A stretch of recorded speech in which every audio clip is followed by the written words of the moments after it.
Bonsoir à tous et à toutes et merci de nous recevoir chez vous. L'information reprend sur African Time avec l'actualité africaine de la semaine que vous présente Awa Thiaw.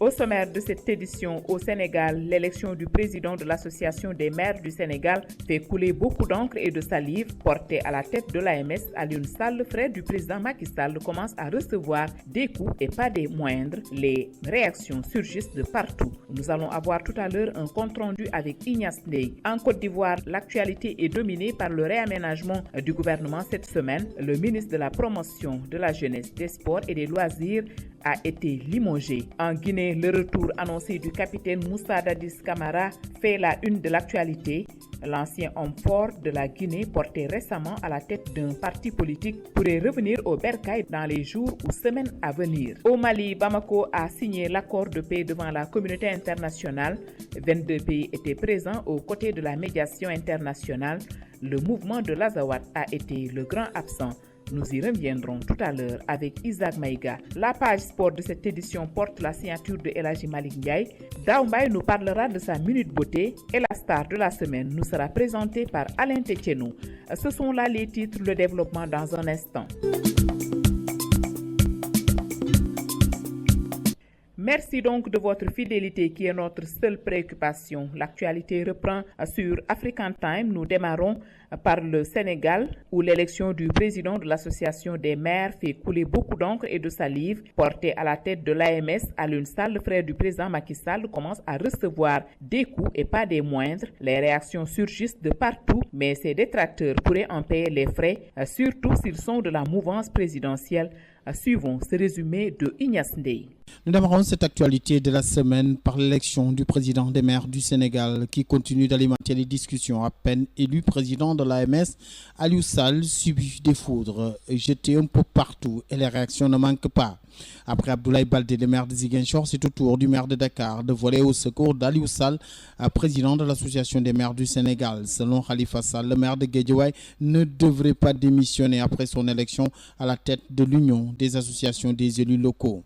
Aujourd'hui, ce n'est pas Alioune Sall qui est candidat, c'est l'AMS qui l'a obligé à être candidat et qui a présenté sa candidature. Sur cette question, on est en train de lui faire un mauvais procès. Ce n'est pas la personne d'Alioune Sall qui importe. J'ai appelé Alioune Sall pour lui dire « Tu as tort, tu n'aurais pas dû démissionner. Si j'étais membre du bureau de l'AMS, sa décision ne devrait pas être acceptée », déclare le maire de Dakar en marge du conseil municipal de Dakar qu'il a présidé. En tout cas, ceux qui s'attaquent à Alioune Sall doivent bien surveiller leur garde. Le Premier ministre Mohamed Boun Abdallah Dionne ne tolère aucune critique des membres de la mouvance présidentielle à l'endroit du président Macky Sall et de son entourage. Moussa Sarr, le porte-parole de la Ligue démocratique LD, l'a appris à ses dépens. Lui qui a été limogé de son poste de directeur de cabinet du ministre Khoudia Mbaye pour avoir mis en garde Macky Sall contre la présence de son entourage dans les affaires publiques. Malick Mbaye du Gëm Sa Bopp risque également d'en faire les frais. Après l'élection d'Alioune Sall à la tête de l'Union des associations des élus locaux, le directeur général de l'Agence nationale de la maison de l'outil, Anamou Malik, avait soutenu que si cette forfaiture passe, nous aurons Alioune Sall comme vice-président du Sénégal. C'est la politique de la décentralisation dont le président Macky Sall a fait une option depuis son accession au pouvoir avec le code des collectivités locales qui m'intéresse. Cette politique a subi dimanche passé, jour de l'élection, un grave revers avec l'élection d'Alioune Sall à la tête de l'Union des associations d'élus locaux. L'élection d'Alioune Sall viole l'esprit et les textes réglementaires qui régissent le fonctionnement de cette organisation, a déclaré Malick Mbaye. Du rififi également dans le parti de Mbaye Jacques Diop, le PPC. Après le choix de Seydou Diouf de remplacer Mbaye Jacques Diop, le bureau politique du parti suspend Mbaye Jacques Diop de ses fonctions de secrétaire général du PPC. Même s'il estime que le camarade Seydou Diouf a sans doute les qualités requises pour diriger le parti, il dénonce l'attitude autocratique du secrétaire général et condamne avec la dernière énergie la manière iconoclaste, irrespectueuse, inélégante, inamicale et surtout déloyale et antidémocratique avec laquelle Mbaye Jacques Diop a procédé. Visite du chef de l'État chez la famille Layène en prélude à l'appel des Layènes qui se déroulera les 19 et 20 mai prochains. Après s'être longuement entretenu avec le khalife général de Layène, El Hadj Abdoulaye Thiaw, laïc, et a recueilli ses prières et bénédictions. Macky Sall a rencontré les différents responsables et membres de la famille religieuse. Il a évoqué avec eux la modernisation de la cité religieuse, de la rénovation du mausolée de Seydina Issa Laye, du prolongement de la voie de dégagement nord-VDN sur l'axe 6S Golf, route qui passera par Cambérène. Et puis nous parlons du procès Hissène Habré. Les avocats d'Hissène Habré dénoncent un procès vicié. Les avocats de l'ancien président tchadien dont le procès est prévu le 20 juin prochain sont aujourd'hui animés par un sentiment de mépris et de regret à l'endroit des autorités sénégalaises. Et cela cadre avec l'état d'esprit du président Hissène Habré qui ne peut cautionner l'action des autorités sénégalaises qui ont trahi la parole donnée. Organiser une procédure inéquitable, aussi nulle qu'illégitime, et s'apprête à organiser un procès impossible en violation de tous les principes généraux du droit qui régissent et irriguent le procès pénal du début à la fin. Les autorités sénégalaises démontrent à l'opinion internationale que l'état de droit a été mis sciemment de côté. Le temps d'en finir avec lui, ont souligné les avocats de Hissène Habré. La défense dit réitérer sa position de dénonciation d'un procès totalement vicié par de nombreuses violations des principes d'organisation judiciaire et des règles fondamentales de la procédure pénale. Il s'agit de la violation du principe dans la réaction des juridictions de son statut comme de ses règles de fonctionnement incompatibles avec les standards internationaux. Et puis, dépénalisation du délit de presse. Les journalistes favorables à cette dépénalisation doivent encore prendre leur mal en patience. Pour le chef de l'État, le président Macky Sall, pas question de privilégier une catégorie de Sénégalais au détriment d'autres. C'est en clair, cette dépénalisation de la presse ne devrait pas sitôt passer. 15 mai 1993, 15 mai 2015, voilà 22 ans, jour pour jour, que le vice-président du Conseil constitutionnel était assassiné, Maître Babacar Sèye. Nombreux sont les Sénégalais qui se souviennent de cet assassinat. Le 15 mai 1993, 6 jours après la tenue des élections, pendant que les Sénégalais attendaient les résultats de ces élections, le Sénégal assiste à l'assassinat de Maître Babacar Sèye. C'est aux environs de 15 heures après une séance de travail que Maître Babacar Sèye, vice-président du Conseil constitutionnel, avait quitté son bureau au Conseil constitutionnel pour rejoindre son domicile à Dieuppeul, à Dakar. Il avait emprunté la corniche ouest à bord de son véhicule de fonction. Il y avait également son chauffeur Abdoul Aziz Ngom et à la droite de Maître Babacar Sèye, le brigadier chef de police Momar Niang qui assurait sa protection rapprochée. Après cet assassinat, des arrestations ont été opérées et les auteurs de ce meurtre même identifiés et arrêtés. Leur procès a débuté le lundi 26 septembre 1994 et le 30 septembre de la même année, la cour d'assises de Dakar a condamné Amadou Clédor Sène à 20 ans de travaux forcés. Hassan Diop et Pape Ibrahima Diakhaté à la peine de 18 ans de travaux forcés. Ces derniers seront libérés en janvier 2002 et plus tard, le 7 janvier 2005, la loi Ezzan fut votée par l'Assemblée nationale du Sénégal pour les amnistier. Une loi qui a suscité de vives réactions au pays de la Teranga. Ainsi va l'actualité cette semaine au Sénégal, à Dakar, pour African Time. Ignace Ndeye. Merci Ignace Ndeye. En Côte d'Ivoire, l'actualité reste dominée par le réaménagement du gouvernement cette semaine. Le ministre de la Promotion de la Jeunesse, des Sports et des Loisirs, Alain Dogognan, est limogé. Cette situation découle des dégâts collatéraux occasionnés par le scandale des primes impayées des joueurs de l'équipe nationale de football, n'est-ce pas Etienne Tano? Merci donc Etienne Tano. En Guinée, c'est le retour annoncé du capitaine Moussa Dadis Camara qui fait la une de l'actualité. L'ancien homme fort de Guinée, porté récemment à la tête d'un parti politique qui est du côté de l'opposition, pourrait revenir au bercail dans les jours ou semaines à venir. Moussa Dadis Camara et son parti sont déjà candidats à la présidentielle guinéenne du 11 octobre prochain. Correspondance Momodou Baldé. Nous commençons par le retour annoncé du capitaine Moussa Dadis Camara. Dans les jours ou semaines à venir,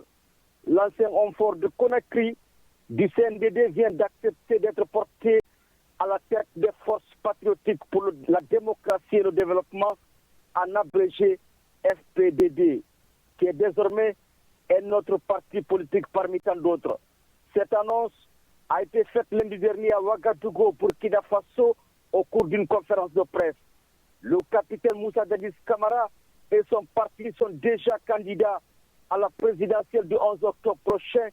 si cette date restait maintenue. Au soir du samedi 9 mai dernier, l'ancien porte-parole du capitaine Dadis, Chérif Aïdara, annonçait déjà les couleurs de cette intronisation. Ce jour-là, Idrissa Chérif déclarait que le FPDD, comme parti politique, sera dans les rangs de l'opposition républicaine pour la conquête du pouvoir. Sauf changement de dernière minute, les FPDD viennent grossir les rangs des libéraux, comme ils l'ont déclaré. Cette sortie médiatique et politique du capitaine Dadis Camara et de ses collaborateurs relance le débat sur l'exil forcé du capitaine, la tentative de son assassinat le 3 décembre 2009, le dossier du 28 septembre, devenu un instrument de menace contre lui, pour ne citer que ces trois cas-là. La grande question est de savoir comment le pouvoir central de Conakry a accueilli cette nouvelle, sachant que le jeune capitaine a politiquement une base solide et fier tout court la région forestière. Autre fait de l'actualité, nous allons parler du discours du président Alpha Condé à Kankan. Le président de la République en visite officielle en Haute-Guinée, son discours tenu dans la capitale de la région à Kankan suscite encore interrogation pour les uns et colère pour les autres. Le président de la République déclara, citation, population de Kankan, les jeunes, les femmes, beaucoup de choses se sont passées hier que vous n'étiez pas au courant. Quand je venais au pouvoir, les Malinké avaient leur bouche dans le sac. Ils ne pouvaient pas parler le Maninka à Conakry. De tous les leaders malinké, je suis le moins malinké. Je ne parle pas bien malinké. Je suis né à Bokeh et j'ai grandi en France. Mais être malinké, ce n'est pas parler, c'est être capable de défendre les populations et amener devant. Fin de citation. Une question se pose là avant de continuer. Pourquoi le président de la République a-t-il parlé encore d'ethnie ou d'ethnie malinké à quelques mois des élections présidentielles, sachant qu'en 2010, c'est encore le problème ethnique qui avait fait des victimes et des victimes et plusieurs dizaines de victimes à Conakry. Nous y reviendrons. Bon début de week-end à tous les fidèles de la panafricaine African Time, Mamadou Baldé, Aminata.com. Nous prenons la direction du Mali. Bamako a signé l'accord de paix devant la communauté internationale. 22 pays étaient présents aux côtés de la médiation internationale. Le mouvement de l'Azawad a été le grand absent. La paix dans la guerre, pourrait-on dire, à cause des violents affrontements dans la zone du Minaka où les rebelles du MNLA ont été repoussés. De Bamako, nous suivons le compte-rendu de Isaac Maïga. Centre international des conférences de Bamako qui a servi de cadre à la cérémonie de signature de l'accord d'Alger. Rendez-vous historique en présence d'un aéropage de chefs d'État et de gouvernement aux côtés de la médiation internationale et du gouvernement du Mali. En effet, ce sont 22 chefs d'État africains ou leurs représentants qui sont présents pour la cérémonie de ce vendredi. Sur la liste figurent le Rwandais Paul Kagame, Robert Mugabe du Zimbabwe ou encore l'Ivoirien Alassane Ouattara. Le président Bouteflika désigne Ben Salah pour le représenter à la cérémonie de la signature. Après plus de 3 années de conflit et près d'1 an de négociations, l'accord de paix a été enfin signé, mais dans des conditions très particulières, puisque contrairement au gouvernement malien et aux groupes armés qui le soutiennent, les rebelles ne l'ont pas signé. Ils ont pas rappelé l'accord hier jeudi 14 mai, impréalable. Ils demandent de nouvelles discussions avant de s'engager définitivement. Ils concèdent ainsi la possibilité de signer le texte plus tard. Aucune date limite n'a été fixée. Sur le terrain, cela fait près de 3 semaines que les combats ont repris, faisant au moins une quarantaine de morts. Le MNLA a choisi ce vendredi pour tenter une offensive de reprise de Menaka. Pour l'heure, le Gatia aurait fait une dizaine de tués dans leur rang, 5 prisonniers. En outre, 3 véhicules rebelles et un important arsenal de guerre auraient été saisis. La signature, pour le moment partiel de l'accord de paix, permettra-t-elle de mettre un terme au combat, de rassurer les 190 000 déplacés et réfugiés du Nord qui craignent toujours de rentrer chez eux ou encore de redéployer l'armée et l'administration malienne dans tout le pays? Des questions auxquelles la médiation internationale qui se porte garante de la mise en œuvre de l'accord devra s'efforcer de répondre. Cédant aux pressions internationales, la CMA, la coordination des mouvements de l'Azawad, a finalement accepté de parapher l'accord, mais réclame de nouvelles négociations avant une signature définitive. Elle a promis de boycotter aujourd'hui et elle l'a fait, la cérémonie de cet après-midi à Bamako. De nouvelles négociations sont-elles possibles? Ceux qui ne signeraient pas demain doivent-ils être considérés comme des ennemis de la paix, comme l'avaient assuré les autorités de Bamako? Nous avons besoin de discuter avec le gouvernement du Mali sur certains aspects du document qui nous paraissent flous, persiste et signe Al-Mouad Mohamed, porte-parole du HCUA. De l'avis de Chaka Touré, membre de la médiation internationale, représentant spécial de la CEDEAO au Mali, cette signature est une bonne avancée. C'est dans la phase de la mise en œuvre que les vrais problèmes seront posés. Cette phase est la plus difficile, mais il faudra l'affronter. L'Élysée salue le paraphe à Alger de l'accord pour la paix et la réconciliation au Mali. François Hollande félicite la médiation algérienne qui a mené ce processus depuis de nombreux mois, ainsi que l'ensemble des pays et organisations internationales qui y ont pris part. Il salue l'esprit de paix et de réconciliation du gouvernement malien et du président de la République, Ibrahim Boubacar Keïta. Il se félicite enfin de l'engagement pris par les différents groupes armés maliens à renoncer à la lutte armée et à s'engager dans la réconciliation. Le président de la République française appelle toutes les parties à signer cet accord et à le mettre en œuvre de manière sincère. La France se tiendra aux côtés du Mali et de l'ensemble de ses partenaires internationaux pour en garantir la réussite. Au demeurant, c'est Annie Girardin, secrétaire d'État français à la francophonie et au développement, qui représente la France à la cérémonie. Elle a signalé que le secrétaire général des Nations Unies, Ban Ki-moon, salue la signature de cet accord et invite les groupes rebelles à le faire le plus rapidement. Bamako, Isaac Maïga, pour African Time. Vous aimez les belles chaussures? Alors écoutez bien. Gora Sneakers au 40 Ouest, 31e rue, entre la 5e et Broadway est l'endroit idéal. Chez Gora Sneakers, il n'y a pas de contrefaçon, tout est original. Vous y trouverez Timberland, Nike, Reebok, Sebago, Adidas et j'en passe les meilleurs. Désormais, vous trouverez chez Gora Sneakers des casquettes et des jeans des plus grandes marques. Alors, ne faites plus attendre vos pieds, offrez-leur des chaussures de qualité. Gora Sneakers, c'est au 40 Ouest, 31e rue, entre la 5e et Broadway, en face du poste office. Téléphone 212 695 64 92. 212 695 64 92. American Language Center, le spécialiste de l'enseignement de la langue anglaise à New York, vous invite à visiter ses nouveaux locaux beaucoup plus spacieux et plus commodes pour votre apprentissage de la langue en Amérique. Il se situe au 229 Ouest, 36e rue, au 3e étage, entre la 7e et la 8e avenue, à 2 rues de Penn Station. Après 35 ans d'expérience et un corps d'enseignants hautement qualifiés, American Language Center propose des cours pour les débutants et pour tous ceux qui veulent approfondir leur connaissance de la langue. Les frais de scolarité d'American Language Center sont très compétitifs et son enseignement est le meilleur dans le pays. Pour les habitants de Queens, la branche locale est au Jackson Heights, 7501 Broadway. Pour tout renseignement, appelez 1-800-ENGLISH, 1-800-364-5474, 1-800-364-5474. Demandez après André.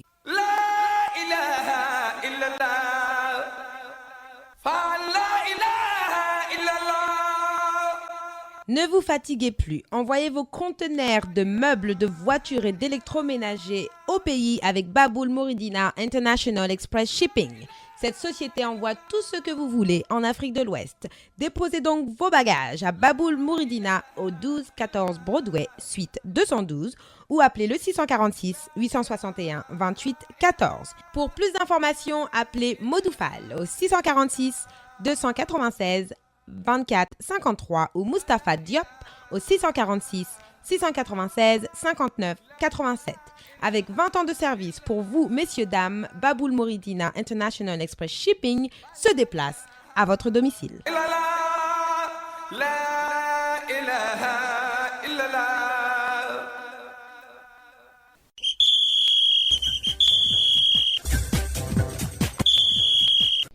La page sport de cette actualité africaine sur African Time est signée Elhaji Malick Ndiaye. Bonsoir, l'actualité sportive, nous la démarrons par le football. Le Sénégal prépare les éliminatoires de la CAN 2017. La commission mixte Ministère-Fédération a été réactivée. Les techniciens du ministère des Sports et de la Fédération sénégalaise de football sont à pied d'œuvre. Le Sénégal joue son premier match contre le Burundi entre le 10, le 11 et le 12 juin à Dakar. Le Niger, qui est dans la même poule que le Sénégal, a un nouveau coach. Il s'agit de l'ancien coach des éléphants de la Côte d'Ivoire, François Zawi. Une autre équipe nationale en préparation, l'équipe des U20 Joseph Kouta a déclaré que le groupe sera au complet à partir de dimanche. Le Sénégal, le Mali, le Nigeria et le Ghana représenteront l'Afrique à la prochaine Coupe du Monde du 30 mai au 20 juin prochain en Nouvelle-Zélande. Le championnat professionnel bat son plein. Djambar est nouveau leader et Pikine et Port ferment toujours la marche. Sur l'international, le ministre des Sports ivoirien a été limogé. Cela fait suite au non-paiement des primes après le cercle continental. Et puis, nous parlons de Ligue européenne des champions avec la finale qui mettra aux prises le FC Barcelone contre la Juventus de Turin. C'est l'affiche de la finale prévue le 6 juin en Allemagne. Le FC Barcelone a éliminé le Bayern Munich alors que la Juventus de Turin a sorti le Real Madrid. En basket, le CNDS prépare les Afro-Basket hommes et dames. En conférence de presse, les deux coachs des équipes nationales masculines et féminines ont fait le point après le tirage au sort. Au cours de cette rencontre, sur une loupe, le président du CNDS est revenu sur l'acquisition de la White 4. Mais pour lui, ce n'était pas évident. Seulement, le palmarès du Sénégal a pesé sur la balance. En lutte pour terminer, Tézène ne met pas fin à sa carrière. Il a fait la déclaration au cours d'un face-à-face avec Gris Bordeaux samedi dernier. C'était après le combat. Le chef de file de l'équipe de Saint-Lez est revenu sur sa défaite. Selon lui, il s'agit d'erreurs techniques qui expliquent cette défaite. Et puis toujours en lutte deuxième journée du drapeau TNT, Ama Baldé, ce leader après sa victoire sur Tafatine, lorsqu'il a mordu la poussière face à Guigui. C'était Elhaji Malick Ndiaye depuis Dakar pour African Time. Place maintenant à votre Minute Beauté qui va nous parler aujourd'hui de la crise qui affecte tout le monde, comment faire pour mieux consommer et moins dépenser. Suivons les trucs et astuces avec Daoumbaye.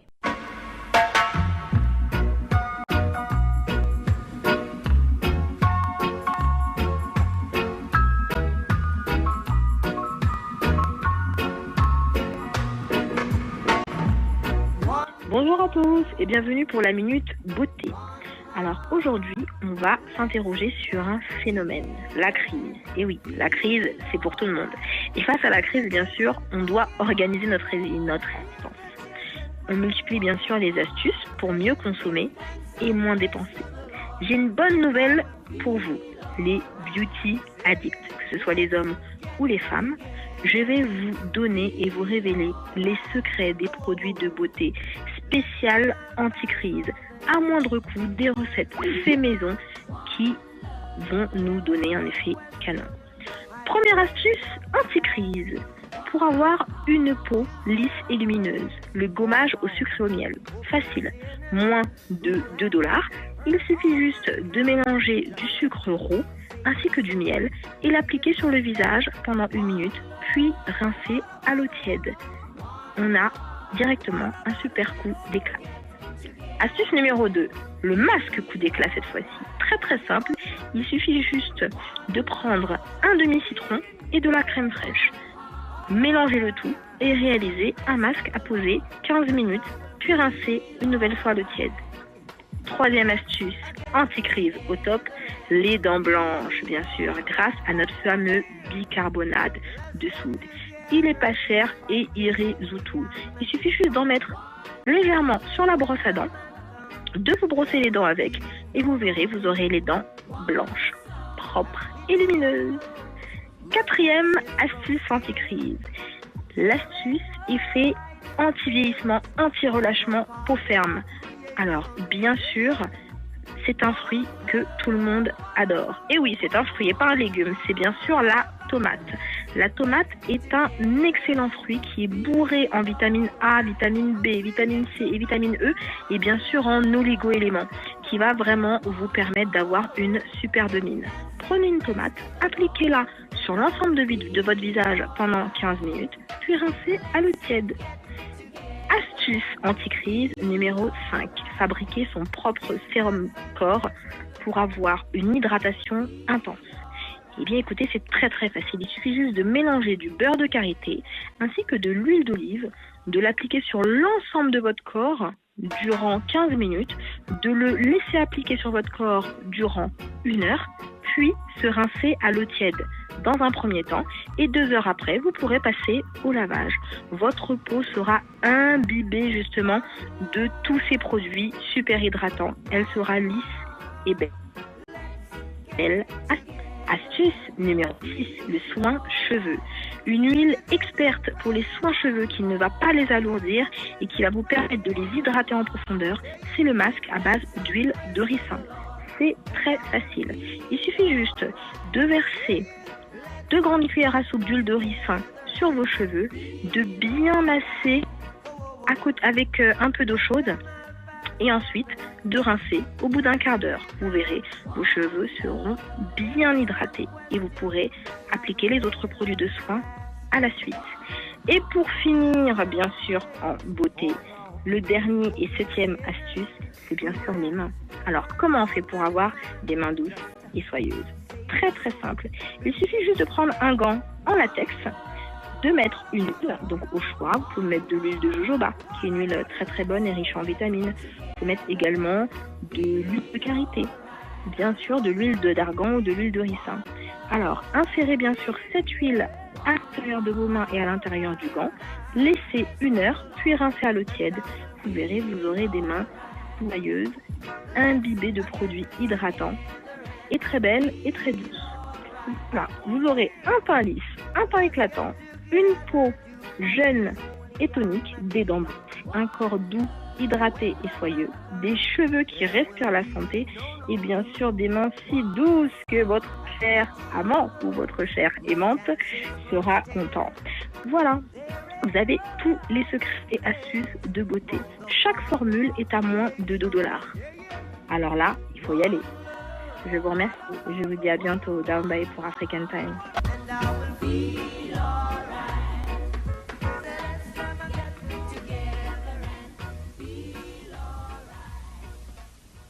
C'est l'heure de votre rubrique La Star de la semaine. Nous allons à la découverte d'un artiste qui fait partie des pionniers du rap africain. Il s'agit du Sénégalais DJ Awadi, une fierté du pays de la Teranga. Présentation signée Alain Tétieno.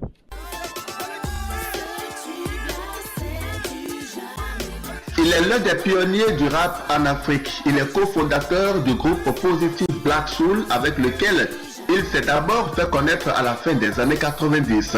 Le Sénégalais Didi Awadi est devenu l'un des porte-parole les plus écoutés de la jeunesse de son continent. Sa démarche autant artistique que militante a fait de lui un élément fédérateur de la scène rap en Afrique. Il est la star de la semaine sur Radio African Time. Nous émettons depuis New York aux États-Unis à la présentation Alain Comlan Tchénion. Didier Awadi est né en 1969 à Dakar où il grandit au sein d'une famille d'instituteurs. À l'église et à la maison, son père, béninois, joue de l'orgue. Dès le début des années 80, le jeune adolescent est attiré par un tout autre genre de musique, le rap. Influencé par les styles américains, français et ivoiriens, il commence par organiser des spectacles break and dance et de smurf dans son lycée. Son premier groupe de rap, le Syndicate, fusionne en 1989 avec la formation concurrente des KMC de Unity pour donner naissance à Positive Black Soul PBS. Abandonnant ses études à l'université, Didier Awadi se consacre à la musique avec son complice. La qualité de leurs prestations n'échappe pas au rappeur français MC Solar qui les remarque en 1992 à Dakar au Sénégal et leur donne l'occasion de se produire à plusieurs reprises en Europe. Didier Awadi saisit l'opportunité. L'album Bull Fallé en 1994 leur ouvre de nouvelles portes. Positive Black Soul rejoint l'année suivante le rang du prestigieux label Island de Chris Blackwell et démarre une carrière internationale qui confirme son statut de référence du rap en Afrique. Après plusieurs années passées avec Positive Black Soul, Didier Awadi choisit de poursuivre sa route en solo sans pour autant mettre officiellement un terme à l'existence du groupe. L'artiste, durant sa carrière, a reçu plusieurs distinctions honorifiques, partagé les scènes avec plusieurs artistes africains et internationaux. Il est récompensé en octobre par le prix RFI Musique du Monde. Un autre prix lui est remis au Mali où il reçoit le Tamani d'or du meilleur musicien de rap africain. Il est nommé par le Sénégal et par la France au grade de chevalier dans l'ordre des arts et des lettres. Le reggaeman ivoirien Tiké Jaffa Koli invite Didi Awadi sur son album Cours de gueule pour le morceau Quitte le pouvoir que les deux artistes interprètent ensemble sur scène à Dakar à l'occasion du festival Africa Live. Les ateliers qu'il anime en parallèle à ses concerts lui donnent l'opportunité de rencontrer dans chaque ville les principaux acteurs de la scène rap locale. Pour le Sénégal et toute l'Afrique, Didi Awadi reste demeure l'un des baobabs de la musique rap. En ce qui nous concerne, nous vous donnons rendez-vous la semaine prochaine à travers un autre numéro de la star de la semaine sur Radio African Time. Nous émettons depuis New York. À la présentation, c'était Alain Komlan-Chenon. Merci pour votre aimable attention et salut à toute l'équipe.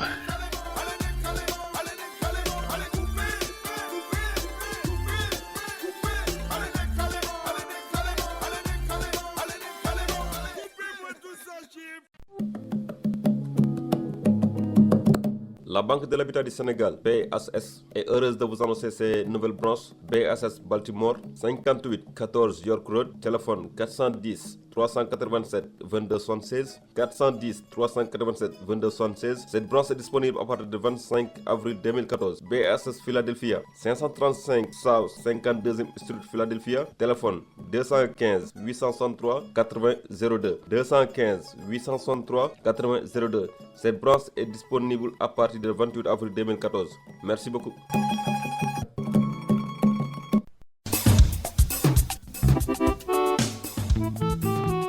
C'en est tout pour cette actualité africaine sur African Time. À mes auditeurs, merci de l'avoir suivi. Je vous souhaite à tous et à toutes une excellente nuit et vous donne rendez-vous dans une semaine.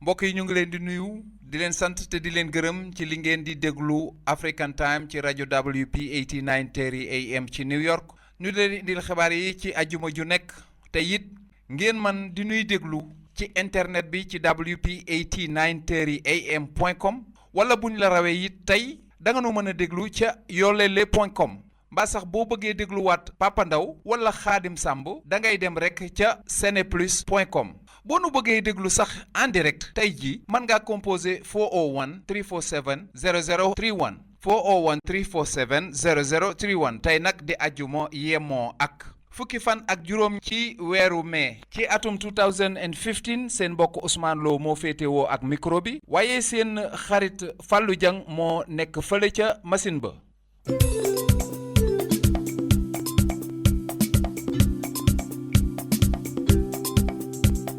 mbokk yi tey nag li fiy xabaar te seen xarit Papa Ndaw nar leen koo faram fàcceel li ci njëkk mooy jàmbaar yi nga xam ne ñoo demoon fële ca 1991 ñoo dellu si waat xanaa xool ci ñi nga xam ne ñoom la ñuy bëgg a yóbbu ba am lu ñuy laaj xam ngeen itam ndox mi ñu ngi ko koy bëgg a yokk ci Sénégal loolu am nay wax yu bari yu ci nekk Papa Ndaw dana ko faram fàcce Alioune Sall mi nga xam ni mooy rakku président de la République moom itam fal nañ ko falati ko dellooti ko fal loola am na coow Papa Ndaw dina ci ñëw Macky Sall ngi fii ci réewum Oncle Sam Papa Ndaw dana leeral tukki bi waaye itam xam ngeen ni nag lu xew di njàmbat tey la màggalu Kazu Rajab gi di màggalu Serigne Fallou Mbacké mu baax ma Papa Ndaw dina dikk ak yéen ci màggal geek li ci aju ma ni Sénégal am na ay yëngu ay gerewi liggéeykat ak gerewi étudiant yeneen gerew yëpp Papa Ndaw dina ko leeral dina mujjee yéen nag ci machine carte yi nga xam ne moo nekk ci réew mi bu ko defee nag mbokk yi nu bàyyi leen ak Alaaji Malick Ndiaye moom mu waxtaan ak yéen ci mbirum football bi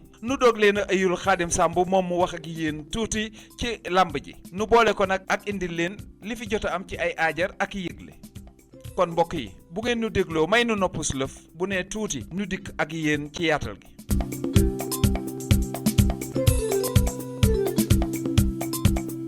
jërë ngeen jëf mbokki déglukat yi waaye jërëjëf Fallou Diang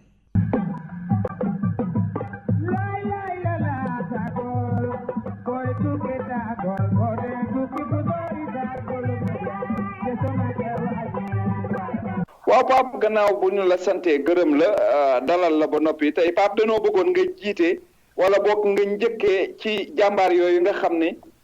fi mu nekk nii am na lu ñuy wax te ndax jàmbaar yaa ngi dem yeneen jàmbaar demoon na yan jàmbaar ci ñoo ciy waxtaan. waaw Ousmane temps yi ñu toll de xam nga réew mi moom daanaka demum jàmbaar yi Arabie Saoudite dafa yëkkati coow loo xam ne ni ba léegi dalagul dafa fekk nag ne fi ñu toll nii xam nga yaa ngi wax yan jàmbaar ñoo dem wala ñan la mais li wóor mooy xam nga ci jamono yi fi Abdou Diouf di nekk ba Saddam Hussein dalee ci kaw Koweït yebaloon nañu ay jàmbaar Sénégal ñooñee nag ci ñi nga xamee ne bii dañ caa bokkoon fi mu toll nii am na ci ñuy yëkkati kàddu di wax daal naan koppar yi nga xam ne nii moom lañ leen waroon jox ca yooyee jamono xaalis bi yebbul dafa manqué ba léegi maanaam daal dañuy wax naan koppar yi ñu leen deseloon ci dem ba ñu demoon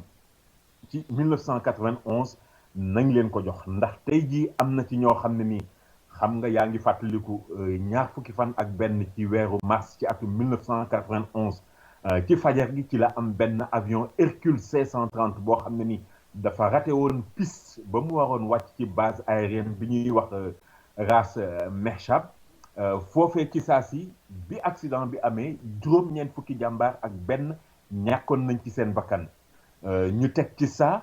benn officier ak beneen soldat boo xam ne nii ñoom dañoo amoon ay gaañu-gaañu dal di mujj faatu ñoom itamit tax ci 1991 boobu lu toll ci juróom-ñeent fukki jàmbaar ak ñett ñoo ci ñàkkoon seen bakkan xam nga nag ginnaaw bi ñi nga xam ne bi dañu faatu woon seeni soxna yi ñu fi bàyyi yi leen doon tënj wala seeni doom yi nga xam ne ni dañu wëlbatiku ñàkk seeni waajur ci situation boobu ñoom ñooy yëkkati kàddu tey jii di wax naan daal li nga xam ne ni moom lañ leen joxoon ci ndàmpaay dañu koo xeeb parce que yooyu ñi nga xam ne ni seeni borom kër dañ cee faatu woon ak seeni waajur jigéen ñooñu ñu ngi leen joxoon ku ci nekk million ci suñu xaalis bu teg juróom-ñetti junni ak ñeenti téeméer soldats si nga xam ne bi ñoom ñoo demoon ku ci nekk ñu ngi wax naan amoon na million mais daal ñoom dañu jàpp ne li nga xam ne nii mooy limi soldat bi demoon ñu toll ci ñeenti téeméer ak juróom-ñeent fukk ak juróom-benn dañu wax ne yooyee jamono Arabie Saoudite dafa jëloon lu toll ci juróomi téeméeri milliards séddale ko ñaar fukk ak ñetti réew yi nga xam ne bi ñoom ñoo demoon guddi gàtt daal Ousmane li nga xam ne bi tey jii moom la gaa yi xultu daal mooy koppar yi nga xam ne ni moom lañ leen joxoon te yooyee jamono dafa yées dafa néew bokk bu ñu ko xayma wala bu ñu ko méngale li nga xam ne ni moom la Arabie Saoudite génne woon ci yooyee jamono ci xaalis ba tax daal tey jii ñoom ñu ngi yëkkati kàddu nag di wax naan président de la République na seet nu mu lijjantee seen mbir wa illa mbir mi danañu ko yóbbu ci yoon parce que dañu wax nag ne dossier bi dafa yàgg ndax ci jamono yi Abdou Diouf la woon Abdou Diouf jóge fi Abdoulaye Wade wutu ko Abdoulaye Wade ba mu wutoo Abdou Diouf def na fukki at ak ñaar nee nañu seen dossier lijjantiwu ko ñu ne tey jii président Macky Sall moom moo fi nekk jot na nag pour mu lijjanti dossier boobu en tout cas ki nga xamee ne bii moom moo leen di layal moom nee nañu am na benn audience boo xam ne président Macky Sall war na ko dalal loolu leneen la sax loo xam ne ni jatewul dara ak mbiri soldats yi mais moom mi ngi wax déjà ne bu ko président dalalee dana ci profité pour yëkkati problème mu soldats yooyu nga xam ne ni jàmbaar yooyu demoon Arabie Saoudite ci atum 1991 daal pour ñu jox leen li nga xam ne ni moom la ñu warloog ñoom nga gis ne rek kon Ousmane beneen mbir a ngi nii boo xam ne nii nañu ko topp ba xam fan lay mujj. waaw Pape xam nga topp gi itam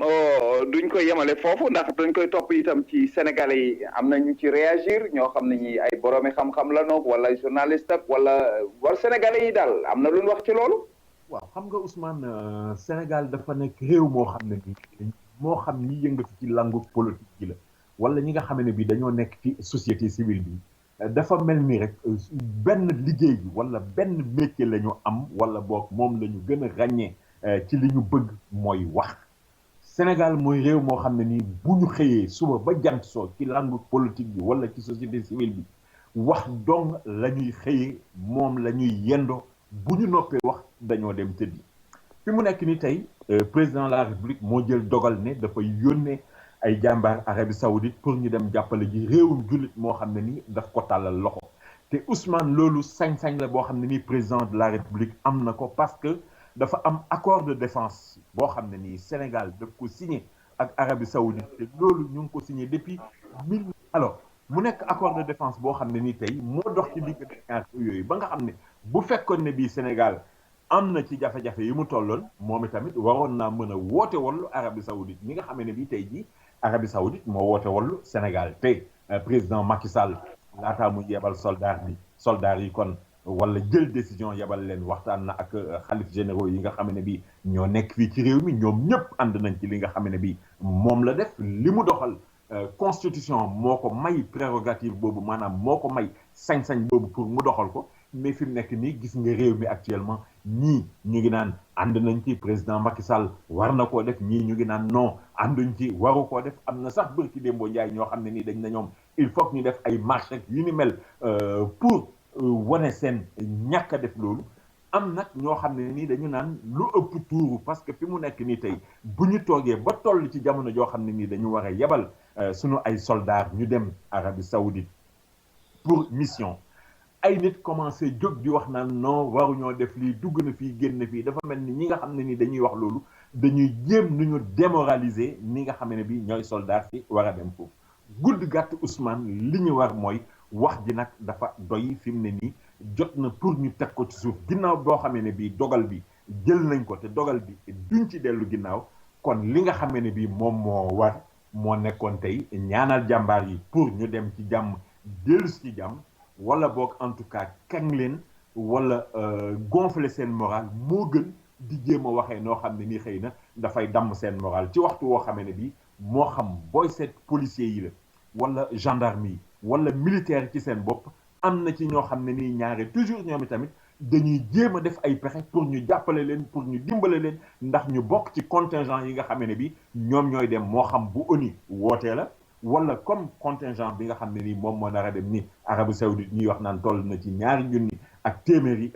soldats parce que dañuy wax ñoom dañu xam toujours soldats yi wala policiers yi wala militaires yi wala gendarmes yi que saay bu ñu demee campagne bu mel nii bu ñu dellusee danañ leen jox as tuut soo xam ne nii ñaare bari na ci ñoo xam ne ci la ñu tabaxee kër wala ci la ñu mottalee kër yoo xam ne commencé woon nañ ko comme ñoom ñi nga xam ne nii ñooy sol tenue yi léeg-léeg ñuy def lu ne pour ku leen jàppale pour ñu boole leen ci mission dañuy wax ne kon ñaare bu mission amee li nga xam ne nii moo gënoon a jaadu mooy fexe nu ñu dalalee xelu soldats yi wala nu ñu gonfler seen moral moo gën di waxee noo xam ne nii xëy na damm seen moral lay niru wala lu ko jege Ousmane. ah xam naa ñooñu day bëgguñu ku domm seen moral waaye Pape kii day moom ñi ànd ak moom ñu ngi damm moralam Cour des comptes dafa mel ni ki ko jiite magistrat yi nga xam ne ñoo langoon ak moom dañ ko faa bëgg a jëlee Pape lu xew foofa. waaw foofu coow moo fa am Ousmane te xam nga Cour des comptes comme ni ñu ko tuddee ay magistrat ñoom ñoo fa nekk dañoo nekk ñoom ñoo xam ne ni seen xam-xam dafa màcc jëm ci xool ay société wala boo foo xam ne nii xaalisu askan wi xaalisu réew mi dafay dugg ñuy seet ndax xaalis booba ni ñu koy lijjantee jaar na yoon wala jaarul yoon te ñoom toujours at mu jot dañuy génne benn rapport boo xam ne bii ñaare dañu naan société sangam wala diw sangam wala ministère sangam wala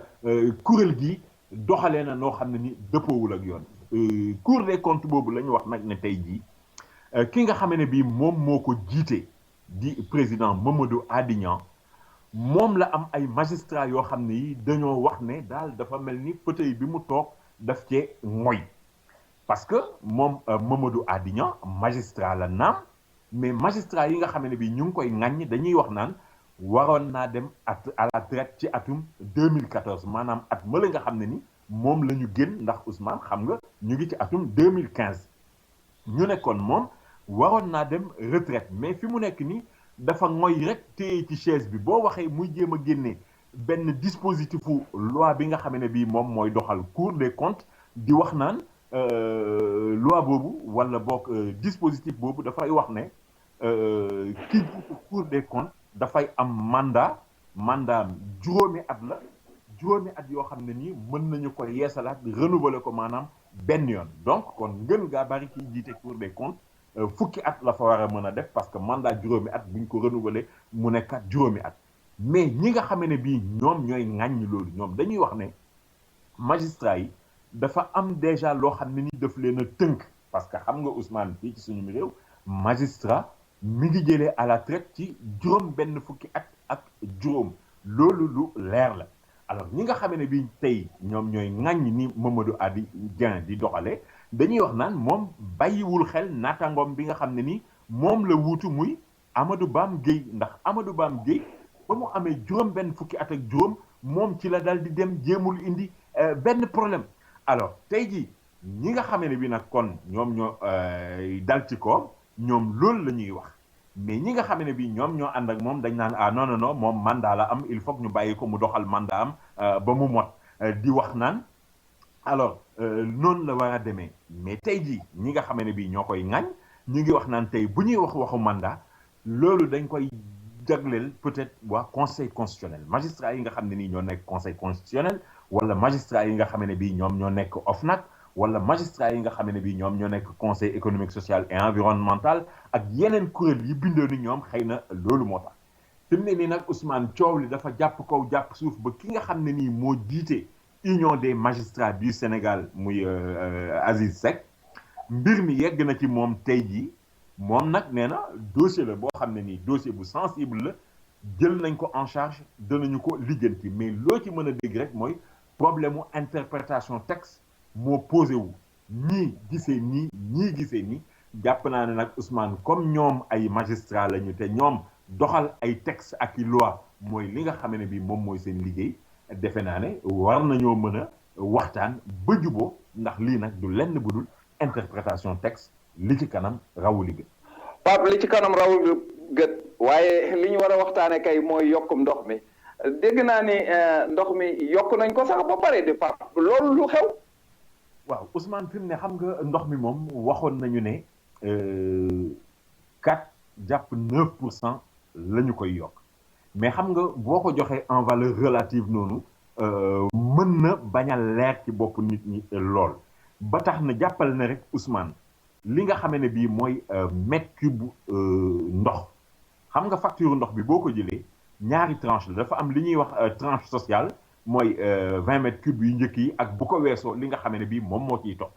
alors tranche sociale boobu tey jii njëg gi dañu ko jëlee ci fanweer ak juróom benn yóbbu ko ci ñeent fukk ak ñaar yu teg ñeenti fistine daanaka ñeent fukk ak ñett alors bi nga xamee ne bii mooy deuxième tranche bi moom ñu jëlee ko ci téeméer ak fukk ak ñaari dërëm yóbbu ko ci téeméer ak ñaar fukk ak juróom-ñeenti dërëm nga gis ne kon yokk bi ak lu mu mën a demee nag Ousmane yokk bi xaw naa diis ci ñenn ñi alors loolu moo tax nag tey benn kuréel bi ñuy wax SOS consommateur ñoom di sàkku ci nguur gi mu annuler li nga xam ne bii moom mooy décision boobu parce que ñoom fi ñu sukkandiku mooy ki nga xam ne bii mooy jëwriñ di ñu dénk mbirum hydraulique moom moo dal di jël benn arrêté rek dal di jéem a yokk prix ndox mi noonu mais du caageenu ay bailleurs de fonds yi wala ñeneen ñoo wax ne nañu yokk ndox mi parce que ñoom SOS consommateur li ñu gis mooy dañu bëgg a indi yokk boo xam ne ni dafay équilibrer li nga xam ne bii moom mooy compte SONES te ñu ne nag comme SONES dafay nekk di société d'État nguur gi moo am pour di ko jàppale di ko dimbale pour nu mu mën a équilibrer ay comptam waaye mënuñu jël mbir bu teg ko ci kaw askan wi ñoo xam ne ni déjà bu ñu xëyee ay dépenses wala pharmacie wala courant wala yeneen mi ngi tege ci seen kaw bu ñu bëggee ñëw tey jii jëlaat leneen teg ko ci seen kaw pour mën a équilibrer compte SONES ñoom loolu la ñu wax ne d'accorduñ ci ba tax ñu ne daal nguur gi na dellu ginnaaw ci loolu nga xam ne ni moo di yokkum ndox mi xam naa ne nag Ousmane nguur gi dana ci dellu ginnaaw wala du ci dellu ginnaaw loolu beneen affaire la mais ñaare day yokk moo gën a yomb wàññi. ah yokk kay moo gën a yomb wàññi xanaa fekk ñu xaar bu ñëwee lu ñu mën rek ñu def ko ci Pape nañuy dugg ci mbiru tuuti ci politique dafa mel ni Alioune Sall moom dañ koo faloon am mbir ba mu jàgg mu ni bàyyi na fal ba Pape loolu itam nu mu demee. waaw xam nga rek foofu tamit Ousmane dañuy dellu si ci li ñuy wax naan Sénégal loo jël rek dafa mel ni ñi yëngatu ci politique bi wala société civile bi wala ñeneen ñi wax moo leen ko gënal. Alioune Sall dañu ko faloon njiitu muy kuréel googu nga xam ne moom la ñuy wax naan moom moo union des associations des élus locaux moom lañ ko daal di faloon fan yi ñu génn ci bopp bi mu daal di nekk njiit li fi ñu ko falee ak fi coow li commencé daal di doon benn warula mën a nekk njiitu kuréel googu parce que li mu jël bari na li tax ñu tabb ko du lenn bu dul moom mooy rakk la ci président Macky Sall mi nga xam ne nii moom moo jiite réew mi moo tax ñu fal ko loolu coow li jàpp kaw jàpp suuf ba tax Alioune Sall ci boppam daal di wëlbatiku moom ne dafay bàyyi bana alors fi mu nekk nii nag bàyyi boobu nga xam ne nii moom la Alioune Sall wax ne bàyyi na aussi Ousmane dafa indiwaat beneen coow parce que même bi ñu ko dooree fal rek gis nga am na ñu yëkkati woon seen kàddu ñu bari ñenn ñoo xam ne nii dem nañ bay wax naan li ñu ko fal nii bu yàggee dafay mel ni Alioune Sall moom mooy nekk vice-président de la République bu Sénégal coow li jàpp kaw jàpp suuf mais da ngay gis ne ci biir ñi nga xam ne nii ñoom la àndal ci kuréel googu dañu commencé sax di wax naan non Alioune Sall warta mën a bàyyi parce que boo xoolee tey jii rek ki nga xam ne bii moom mooy chargé communication wu kuréel gi ma lay wax léegi union des associations des élus locaux muy Alioune Ndoye te Alioune Ndoye di maire bu Dakar Plateau Alioune Ndoye bokk ci parti bi nga xam ne nii mooy parti socialiste di tontu di wax naan ñi nga xam ne nii dañuy wax naan Alioune Sall waru ko woon a mën a fal loolu ñàkk a xam moo leen dugal ci ñuy wax yu ni mel parce que dañuy wax naan tey jii kuréel googu li ñu ko faloon mu jiite union des associations des élus locaux du place boo xam ne nii dañ ko fay du place boo xam ne nii am na ay avantages yoo xam ne daf ko fay jëlee mais dafa nekk kuréel goo xam ne dañu ne ki koy jiite kenn rek la mën a doon soit dafay nekk ki nga xam ne bii moom moo jiite association des maires du Sénégal wala ki nga xam ne moom moo jiite association ñi nekk ci boppu département yi alors kenn ci ñaar ñooñu dong moom moo mën a jiite kuréel googu alors ñu ne kon bu ñu tànnee Alioune Sall mu jiite kuréel googu dafa fekk ne effectivement li nga xamee ne bii moom moo di seen i texte sart yi tënk seen kuréel googu moom la ñu topp rawatina bi nga xamee ne bii ñoom toujours bu ñu ko daan def dañu koy defee consensus maanaam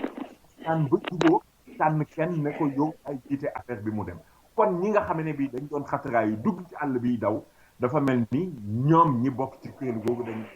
li ñuy wax xamuñu ci dara rawatina ko demee ni ki par exemple Maodo Malick Mbaye nga xam ne moom ràññee nañ ko ci ñi gënoon di dal ci kaw Alioune Sall ñi bokk ci kuréel googu ñu ngi wax naan moom tey jii bu muntoon a neex ba mu wëlbati ci jiite kuréel googu parce que taxawaayam mayu ko mu mën a jiite kuréel googu parce que dama ciy dellu si waat Ousmane kuréel googu pour nga mun ko jiite da ngay jiite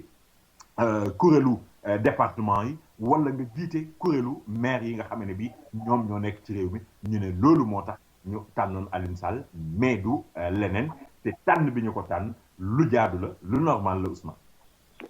Pape yaa ngi wax loolu yaa ngi wax naan mbootaay gi bokk maanaam bureau bi yëngu na kenn ku nekk wax na ci waaye du ñoom rek ndax dafa mel ni Khalifa Sall moom itam dugg na ci lang gi wax ci ay waxam ak ñeneen ñoo xam ne ñii topp nañ ci itam de ñoom. ci lu leer Ousmane Khalifa Sall xam nga mooy maire bu Dakar mais Khalifa Sall li mu wax dafa leer moom nee na d'accordul sax ci li nga xamee ne bi Alioune Sall da doon wax naan dafay jéem a tekki ndombo tànkam parce que loolu jaaduwul naam nee na mën na comprendre Alioune Sall wax loolu xëy na parce que li ñu koy attaqué tout le temps ndax li mu bokk ak Macky Sall wala yu mel noonu xëy na loolu moo tax mu gis boppam daal dina dafay bàyyi mais non moom Khalifa Sall dafa jàpp ne fi mu nekk nii moom Alioune Sall war naa mën a nekk président kuréel googu ndax li mu nekk njiitu association des maires du Sénégal loolu moo tax mu war a mën a ñëw tey jiite kuréel googu nga xam ne mooy union des associations des élus locaux loolu jotewul lenn ak moom Alioune Sall mbokku kii la wala mbokku kële la mais statutairement suñu sukkandikoo ci këyit yi moom Alioune Sall war naa mën a jiite loolu ba loolu moo tax sax Khalifa Sall di wax naan mbir mi bu ñu ko jël personnalisé ko maanaam jël ko def ko problème mu nit naan bëgg a xool ne peut-être Alioune Sall rakk la ci président Macky Sall wala lii wala laa non nañu xool li nga xam ne ni moom la sart yi wax bon Alioune Sall Khalifa Sall bu fekkee wax na loolu nag ànd ak ci di Alioune Sall ci war naa mën a jiite kuréel googu ku mel ni Talla Sylla moom d'accordul ci loolu moom Talla Sylla li mu jàpp mooy non seulement Alioune Sall dafa war a démissionner ci kuréel googu di union des associations des élus locaux mais waruloon sax mën a jiite kuréel gi nga xam ne bii moom mooy association des maires du Sénégal moom Talla Sylla di wax naan mbir mi problème mu éthique la parce que di fàttali naan moom rakam bi ñuy wax Ndiaga Sylla am na temps ci seen parti boobu nga xam ne nii jëf jël moom moo fa gënoon a jàng wala moo fa gënoon a gradé mais taxul mu mos a am responsabilité ci parti boobu nga xam ne nii moo di jëf jël parce que jàpp na ne temps yooyu moom Talla Sylla di magam moom moo jiite woon parti boobu loolu moo tax mais loo ci mën a dégg daal Ousmane mooy tey jii ñaari nit ñoo xam ne nii ñu ngi bokk PS muy Alioune Ndoye di maire Dakar Plateau nekk tamit chargé de communication wu union des associations des élus locaux di Khalifa Sall tam di maire de la ville de Dakar nga xam ne munoo wax ne ci plan politique ñoom ak Alioune Sall ñoom ñoo bokk kuréel ñoom ñu ngi wax naan war naa mën a jiite loolu parce que affaire bi du affaire u nit du affaire u personne te itamit am na ñeneen ñoo xam ne ñu ngi wax naan waaw Alioune Sall li Macky Sall nekk magam nekk président de la République moo tax tey mu ñëw ñi di ko ràññee di ko jox ay ndomboy tànk dugg na fii génn na fii mais loolu tamit dafay baax ñu fàttali ñenn ñi ne Alioune Sall mënuñoo wax nag ne jàngul Ousmane parce que Alioune Sall mi ngi génnee ENA di benn école bu nekk ca Tugal ca France kon di former daanaka booy xool li ëpp ci politiciens yi français yi foofu la ñu génnee li ëpp ci njiit yi foofu la ñu génnee te tamit ba mu fa jógee dellu si Sénégal ginnaaw bi njàngam jeexee ci jamonoy Abdoulaye Wade nommé woon na ko ci ambassade du Sénégal bi nga xam ne nii moo nekkoon ca Chine jamono yooyu Pape Khalil Fall mi nga xam ne nii mosoon na nekk chef d'état-major général des forces armées bi mu jëlee à la retraite ci armée bi moom la ñu yóbbu Chine mu nekk fa ambassadeur jamono yooyu Alioune Sall nommé woon nañu ko fa mu dem fa nekk foofee ca ambassade ba kon bu ñu contre nag bu contre tax ñu naan jàngul wala munul wala xamul loolu tamit baaxoon na ñu leeral ko ci Ousmane. jërëjëf ci loolu xam naa baaxoon na fàttali nit ñi ay jaar-jaaram waaye lu ñu ci mën di xew Pape may ñu tuuti rek ñu dem yëglu ji ay aajar dellu si waat ci waxtaan. coow li fépp fu nu mën a tukki moo xam ci biir réew mi la moo xam bitim réew rawatina nag bu dee Afrique suñu gos la kon war a dem mooy Kara Tour and Travel billet bu ñuy jaay ak avion boo bëgg a demee demal Kara Tour and Travel mu jox la ko ci njëg yoo xam ne mënuloo ko amee fenn xew wu nu am wu nu ñor dëgg fa nu war a dem mooy Kara Tour and Travel bu nu yegg si mu ñu jox suñu billet ci njëg yéenu gënal daal di nuy wax avion ba nuy dugg ak kañ lay dem nu daal di dem ci lu gaaw a gaaw téléphone 212 683 2223. Kara Travel jàpp leen adresse am bu bees bi. boo amee sa kër te bañ a xuloog maçon da ngay contacter Sila Bois TP ndax boo amee sa terrain daañu ko vérifier domaine ba mu wër ñu seetal la architecte bu man mu defal la plan bu baax a baax ñu ne la 20% rek nga ñuy jox ñu daal di tàmbali defal le devis boo xam ne dafay leer bu ñu defee gros œuvre yi ne la sa 20% fu mu jeexee léegi nga joxewaat ñeneen ñi ñu ngi laaj 30 ba 35% moo tax ñoom ñu gën a yombale lool ndax la ñu jëndee ciment ba la ñu jëndee fer ba ak la ñu jëndee bois ak la cay dem lépp comme ñoom en gros lañ koy jënd boo ko jëndalee sa bopp mooy gën a cher fopp kon nag si la Bois TP nee nañ bu ngeen bëggee tabax seen kër ñëw leen seet si leen bu leen ci xuloog ay maçon joxe leen ngeen déggoo ci plan bi nga toog xool ba mu mat ba ca porte ya ba ca finition ya ñoom ñoo la koy meubleel sax boo bëggee te nag waxuñu ne rek buñ ko tàmbaliwul duñ ko yeggale bu fekkee ne sax da ngaa tàmbali woon ba noppi la nga doon def neexu la wala que la doon liggéeyal deful la nga ko laajoon demal ci Sila Bois TP ñu taxawu la yeggale ko ba mu mat sëkk ñu meubleel la jox la say caabi nga daal di daagu dugg Sila Bois TP bu ngeen leen bëggee contacter ci New York man ngeen a woo Cheikh Abdou Cissé ci Matlabul Fawzeyni ci 212 749 6585 wala ngeen woote ci Ndakaaru ci Sila Bois TP 33 855 87 75 wala ci cellphone bi 77 638 39 15 wala ngeen dugg ci seen website www silabois.com. 120 West 116th Street, room 3C ci diggante 7th ak Lenox Avenue. boo bëggee déglu Papa Ndaw da nga ko mën a déglu ci seneplus.com.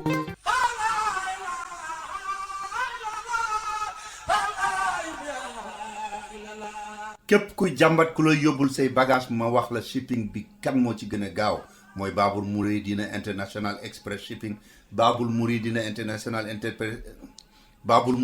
International Express Shipping ku ne xam na ne lu ëpp ñaar fukki at gaa ya fa nekk la ñuy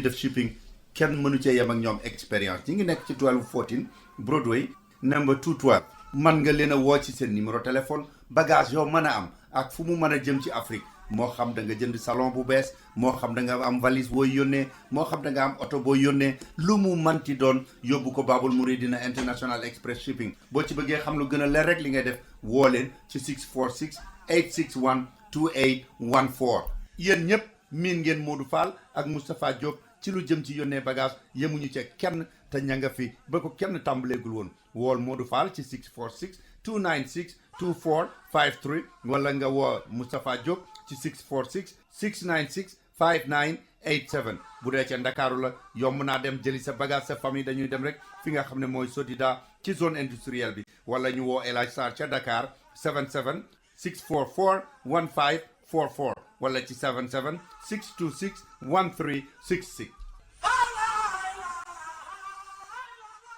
Serigne Bassirou Lo Ale Aram yàlla dogal ni ñi ko yittewoo mi ngi ci këram Serigne Bassirou Lo Ale Aram mi ngi nekk ci 2955 8th Avenue ci corner 155th Street appartement 19B bell number 0046. téléphone Serigne Bassirou Lo Ale Aram mi ngi nekk 212 283 4141 283 4141. kon jàpp leen ko téléphone Serigne Bassirou Lo Ale Aram mi ngi nekk 212 283 41 41. ma yokkal leen ci numéro bu bees pour Serigne Bassirou Lo Ale Aram boobu it mën ngeen ko ci woo 917 242 3320 917 242 3320 917 242 33 20. boo bëggee déglu Papa Ndaw da nga ko mën a déglu ci seneplus.com. jërëjëf Papa Ndaw jërëjëf mbokki déglukat yi waaye jërëjëf itam Fallou Dieng mbokk yi dellu si waat nañu Pape dañuy duggaat tuuti nag ci beneen mbir mooy mbirum xaalis bi dafa mel ni jamono yi Sénégal dafay bëgg am sens ndax pétrole Pape feeñati na ci geneen wàll de lu xew. waaw Ousmane ni nga ko waxee noonu la de dafa mel ni Sénégal dafay bëgg am sens wala daal ñu ngi am yaakaar naan xëy na naataange war naa mën a baawaan ci réew mi ndax maa ngi fàttaliku ndeysaan ba nuy gën a nekk gone xam nga kile Abdoulaye Boub yàlla na ko yàlla yërëm bu daan woy am na woy wu mu daan woy ba naan pétrole baa nga mbaaw mais booba Sarr la doon wax Sarr bi def raffinage bi simang ba tëng géej xaw ma bar ñi Sococim ak yu ni mel mais dañoo dellu si ci jamono joo xam ne ni Ousmane dañuy wax naan pétrole mi ngi gën di feeñ Sénégal ndax xam nga bërki démboo Njaay rek ñu ngi wax waxu gisement bu feeñ diggante Ndar ak Kayar mais bu ñu dellusee ci li nga xam ne bii moom la ñu jëttee ci kaddu yi ki jiite société bi ñuy wax Cairn Energy moom ginnaaw boo xam ne bii ñu ngi doon def seen assemblée générale ca Édimbourg ca Angleterre fa la génne programme d'exploitation bi nga xam ne ni moom la ñu fas yéenee doxal nee na ci atum 2015 mii gën gaa sore ci quatrième trimestre bi nag mën nañ ko jàpp diggante octobre novembre décembre ndax mooy ñetti weer yi mujj ci atum 2015 ndax moom directeur général boobu dafay wax ne fi mu nekk nii war nañu mën a door nag li nga xam ne bii moom mooy forage bi ñetti teen yoo xam ni danañu ko gas carrément yooyu moom ay teen la ñuy gas pour jublu ci exploitation bi ak yeneen ñetti teen yoo xam ne yi opérationnel lay doon parce que li ñu bëgg rek mooy maximiser li nga xam ne bii mooy surtout découverte bi Ousmane parce que moom jàpp nañu ne li nga xam ne bii moom la ñu feeñal dafa nekk bassin de classe mondiale ndax jàpp nañu ne potentiel bi li ñu mën a génne foofu ci pétrole parce que xam nga pétrole bi dañ koy natt ci ay baril ñoom baril la ñuy wax naan noonu la ñu koy nattee ñu ne kon potentiel bi toll na ci 1 milliard ci ay barilu pétrole xam nga nag loolu Ousmane bu ñu ko commencé exploiter boole koog yeneen i teeni pétrole ak réserve gaz yi nga xam ne nii ñu ngi wax naan am na fi yëpp te rawatina bi nga xamee ne bii directeur généralu Cairn Energy mi ngi wax naan tey war nañu mën a yaatal sax ba dem ci yeneen ñaari puits d'évaluation ak benn puits d'exploitation ci bassin continental bi loo xam ne nii dañu koy jàpp diggante Kayar ak diggante kon Tëngéej ak Sangomar ñu koy xayma ci 2,000 kilomètres mètre carré xalaat nag xam nga loolu yëpp bu àndeek li nga xam ne bii moom moo fiy feeñ ak moom la ñuy mëbët Ousmane li nga xam ne nii moo ciy doon wàllu nguur gi war naa mën a baawaan ci askan wi nag parce que askan wi ñoom waxuñu rek ñu nekk fi nag di tudd ay pétrole boo xam ne nii dañu koy dégg ci nopp muy dem rek maanaam ni ma la ko mën a misaalee mooy xam nga ku xiif moom raxasul te jege si la gën a mën a dégg ñu naan xaaral joxe nañu dépense ñu ngi dem marché li ma bëgg a wax foofu rek mooy askanu Sénégal moom li ñu gën a xëntee jamono ji ñu toll mooy retombées yi nga xam ne nii mooy génn ci pétrole bi mën a dugg ci askan wi gën a mën a yéwénal wala woyofal seeni nekkin yokk seenum koom loolu mooy li nga xam ne nii moom la ci askanu Sénégal di xaar Ousmane. Pape du askanu Sénégal de bay boo nga yaatal ko ci moodu yi nekk USA ak ñeneen de ñoom itam day xam naa loolu bu kii woon danañ lagg daw ñibbisi waaye ba jamono ji ni ñibbisi di wax ay USA ak yu demee noonu dafa mel ni président Macky Sall itam mu nga foofu ca USA Pape lu mu fay def. waaw président Macky Sall dafa dem Amérique mais nag dem bi moom mën nañoo wax ne mbiri boppam moo ko tax a jóg ndax xam nga am na doomam ji ñuy wax Amadou te mu nekk foofu ci Amérique di fay jàng moom la ñu wax ne njàngama mokk ba ñu war a toll nag ci ñu jox leen ni lijaasa boobu nag wala njoxem lijaasa boobu lay dem di fekke ji ndax nag Ousmane loolu yi tamit lu jaadu la xam nga ne ku am doom mu jàng ba njàng ma mokk ba ñu war koo jox lijaasa moom président Macky Sall ànd ak soxnaam si nga xam ne it moom mooy yaay gone googu ñu daal di dem nag teewee ji loolu mais li nga xam ne nii moo indi wax ji tamit nit ñaa ngi koy waxtaanee fii ci réew mi Ousmane mooy président Macky Sall bi muy dem jëlul avion de commandement bi demee ko mais dafa dem dagg paas car nag ci compagnie Air France waxuma ko pour defal leen publicité mais moom la jël seen vol bi nga xam ne bii moom mooy départ Dakar moom la jël daal di wàcc Paris jóge Paris nag jëlaat vol bi nga xam ne bii foofu lay départ pour dem États-Unis alors mu nekk voyage boo xam ne voyage privé la moom moo tax yoonu boppam la dem am na ñoo xam ne ni nag rafetlu nañu ko quand même mais defe naa Ousmane coow li bari na. waaw coow li bari na kay Pape parce que man day li ma ci gën a jaaxal mooy am na ñuy taxaw temm rek wax ni président de la république kat dafa bëggoon a yaxanal wala dafa wax ni moom bëggul jël avion réew mi waaye lu tax mu jël oto réew mi lu tax mu jël ñi koy ànd ak moom lu tax aide de camp beeg yu demee noonu Pape ndax loolu waroon na wala warul leeral nu ci loolu. waaw non c'est que Ousmane xam nga man dafa defe ne réew mi yenn saa yi dañuy wax loo xam ne ni wax dëgg yàlla jaruloon ñu ciy tardé mbaa ñu ciy wax président Macky Sall buy def voyage privé voyage personnel am ànd ak soxnaam ak i goneem ñuy dem di teewee ji distinction boo xam ne ni dañu koy defal doomam États-Unis parce que njàngam moo jeex ñu koy jox diplôme mu ne du yóbbu avion réew mi loolu mënuñu budul rafetlu ko parce que bu jëloon avion réew mi la ñu ciy def ci essence ci kérosène muy essence bi naawal avion ak bu demee aéroport ba muy wàcc la muy fay pour gaare bi fa avion bi gaare entretien ba keroog mu fay jóge di dellusiwaat loolu dépensé wuñu ko yaxanal la mais nag Ousmane il faut que ñu d'accord ci lenn Macky Sall mooy président de la République bu Sénégal le fait que mu nekk président de la République du Sénégal même buy doxi loo xam ne nii mbiri boppam la dafa am loo xam ne nii mënta ñàkk buy dem il faut que mu ànd ak aide de camp war naa mën a ànd ak médecin am war na mën a ànd ak garde corps yi parce que loolu dispositif protocolaire la ci gàttal Ousmane ma indil la ko neneen Abdoulaye Wade mii nga xam ne nii moo fi nekkoon président de la République te tey jii nekkatu ko mais am na ay secrétaires yoo xam ne nii gouvernement Sénégal moo leen di fay am na aide de camp boo xam ne nii dafa nekk ak moom am na garde corps yoo xam ne nii passeport diplomatique la ñuy tukkee te rax ci doon li am na ci ñoo xam ne ni waxoon nañ fi temps yële sax ne nañu leen jox statut diplomate ci France bi nga xam ne ni fa la Ablaye Wade di ëpp nekk. boo bàyyee exemple Sénégal nga jël beneen exemple comme par exemple États-Unis googu ñi fa mos a nekk président de la République yëpp ba keroog ñuy sàngoo suuf mais il faut que ñu continuer di am ay garde-corps yoo xam ne dañuy continuer di leen garde wax dëgg yàlla nag Ousmane bu fekkee ne bii dafa am ñoo xam ne ni dañu fay bëgg a nekk nag di sikk naan Macky Sall mi ngi ànd ak ay garde-corps mi ngi ànd ak ay lii wala ay laa dañoo bëgg a bàyyi nag dañoo bëgg a dugg ci àll bi daw ñu jéggal ma ci waxin bi mais loolu jarul ñu nekk fii wax jëm suba wala di débat parce que lu jaadu la lu war a nekk la te dañ koy def. kon nag Macky Sall na def loolu ñun ñu dellu si waat Sénégal Pape Sénégal fii dafa mel ni SUTSAS ñi nga xam ne ñoo doon yëngu ci mbirum santé ak yooyu te gerawoon danoo bëgg a dakkal seen geraw bi de dafa mel ni Pape. waaw xam nga Ousmane SUTSAS ji ki nga xam ne ni kuréel gi ñuy wax syndicat unique des travailleurs de la santé et de l'action sociale ñu koy wax ci gàttal SUTSAS ñoom dañu ne woon dañuy dem grève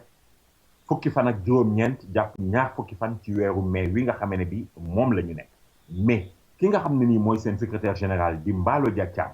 moom moo wax ne grève boobu teg nañ ko ci suuf te lenn taxul ñu teg ko ci suuf budul dafa fekk ne xalif généralu Laayeen moo leen ñaan njekk te li tax mu ñaan leen njekk te ñu nangul ko nee na lu ñu mën a wax la te tamit lu yenu maanaal ndax dafay tombe appel bi nga xamee ne bii moom la Baye Laay defoon mi samp yoonu Laayeen te ñenn ñi di ko wax ci gàttal aajibo ñu ne dafa tombe bés bi ñu jàppoon ne ñaari bés yi ñu jàppoon ne ci la ñu war a def seen grève boobu dafay tombe ak appelu Baye Laay boobu mu nekk loo xam ne ni événement la ci yoonu Laayeen ñu ne nag comme dafa tombe te xalifu Laayeen yi ñaan na leen njëkk ñu jël grève ba teg ko ci suuf parce que ñoom li leen di tax a grève seeni avantage la seen digganteeg nguur gi la mais du seen digganteeg këru diine alors loolu moo tax nag kon ñu teg grève bi ci suuf mais di fàttali nag ne bu ñu yeggee ba ci ñaar fukki fan yaak ñaar alors comité bi dana daje ci seen biir waxtaan bu ñu waxtaanee ba pare nag ñu xool nan la ñuy continuer doxalee li nga xam ne bi moom moo di seen plan d'action ah loolu it ba ñu ko waxee wax dëgg yàlla ki nga xam ne bi mooy xalif généralu Laayeen ndax nangoo nañu ci porte-parole am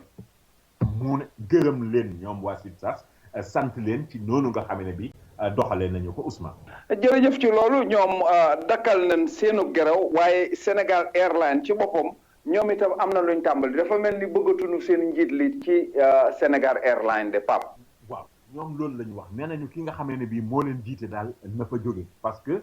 wone na ak tëleem ci ñàkk mën a doxal li nga xam ne ni moom la ko nguur gi dénkoon ndax li ko taxoon a jóg mooy redresser kër googu nga xam ne ni mooy Sénégal Airlines ba mu mën a commencer naawaat nit ñi jël avion yi di dem ak a ñëw bu ko defee kër gi mën a soxaliku alors liggéeykat yi nag fan yële ñu génn Ousmane dañu defoon li ñu naan dëpp cin ay cin la ñu génnoon dëpp pour wane ne rek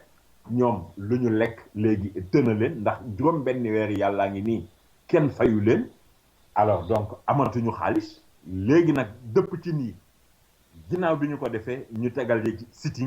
sitting bi nag mooy nee nañu rek ñoom fas yéene tuñu bàyyi sitting li fekk du dañoo tekki ndombo tànk ki nga xam ne bii moom moo jiite kër googu ndax bilan am baaxul li nga xam ne bii moom moo ko taxoon a jóg muy redressé waat kër googu defu ko te ba pare wëlbatiku ñoom liggéeykat yi ñoo ko wax ñu ne dafay nax gouvernement bi parce que information yi nga xam ne bii moom la leen di jox du information yu baax kon daal gudd gàtt li ñu bëgg mooy mu tekki ndombo tànkam wala boog gouvernement bi tekkil boppam ndombo tànku directeur général bi mu dem dox leneen ñu indi fi keneen koo xam ne ni dana mën a régler problème yi kër gi loolu moo leen tax a jóg parce que nag luy jot na ndax juróom benn weer te amoo payoor taxul kenn di liggéey. xam naa dafa dañoo mel ni itam de ñi nga xam ne ñoo nekkoon ci mbalit bi jamono yi yëpp de Ndakaaru tàng na lool Pape waaye dafa mel ni dakkal nañu seenu geraw de ñoom itam. waaw ñoom it dakkal nañu seen grève te Ousmane jotoon na nag grève bi dakk ndax fan yi nga xam ne bi grève woon nañu ko gis nga rek mbir mi ni mu meloon Dakar mbalit meeg salte geeg xet gu bon gi waaye nag dafa mel ni ñi nga xam ne nii ñoom ñoo nekk ci syndicat front unitaire secteur nettoiement bi ñoom ñu ngi yëglu parce que daal ñu ngi wax naan fi mu nekk nii plan d'action bi nga xam ne nii moom la ñu signé woon ci fanweeri fan ci weeru avril seen diggante Kadakar te plan d'action boobu Ousmane ñu ngi wax naan bu fekkoon ne bii téeméeri poñ la juróom-ñeent fukki ak juróom réglé nañu ko mais front unitaire u syndicat yi ñoom dañu ne nañu réglé affaire bi lépp wa illa danañu delloo buum ca boy ga ndax nag ñoom jàpp nañu ne tey jii bokk na ci li nga xam ne nii moom la ñu bëgg ay nañ leen di defaral ay bulletin de salaire bu ko defee mu nekk lu leer nañ ñu mën a xam bëgg nañu tamit li nga xam ne bi moo di à la traite ci ñiy liggéey ci mbalit mi ñu yóbbu seen pousse seeni at ba mu yegg ci juróom benn fukki at pour ñu soog a mën a dem à la traite nee nañu tamit bëgg nañu mbirum subvention ñu defal leen ko lu jëm ci mbirum mutuelle de santé pour ñu mën a am fu ñu fajoo ndax ci mbalit la ñuy liggéey te ku ne xam na ne mbalit moom doy na waar jëlee ci ay jàngoro yu ni mel dafay yomb bëgg nañu tamit li nga xam ne bii mooy cotisation yi ñu leen di dagg ñu di ko verser fi nga xam ne bii moo di IPRES ndax ëllëg ak si biir bu ñu à la traité ñu mën a am pension yu ñu leen di fay ndax foofu Ousmane bari na fi ñoo xam ne nii tey ñu ngi liggéey ñu ngi yëngatu mais seeni patron duñ leen cotiser IPRES ba bu ñu demee à la traite foofu tamit ay jafe-jafe lay indi rawatina bi nga xam ne bii nag ñoom ñu ngi wax naan seen budget bi doxal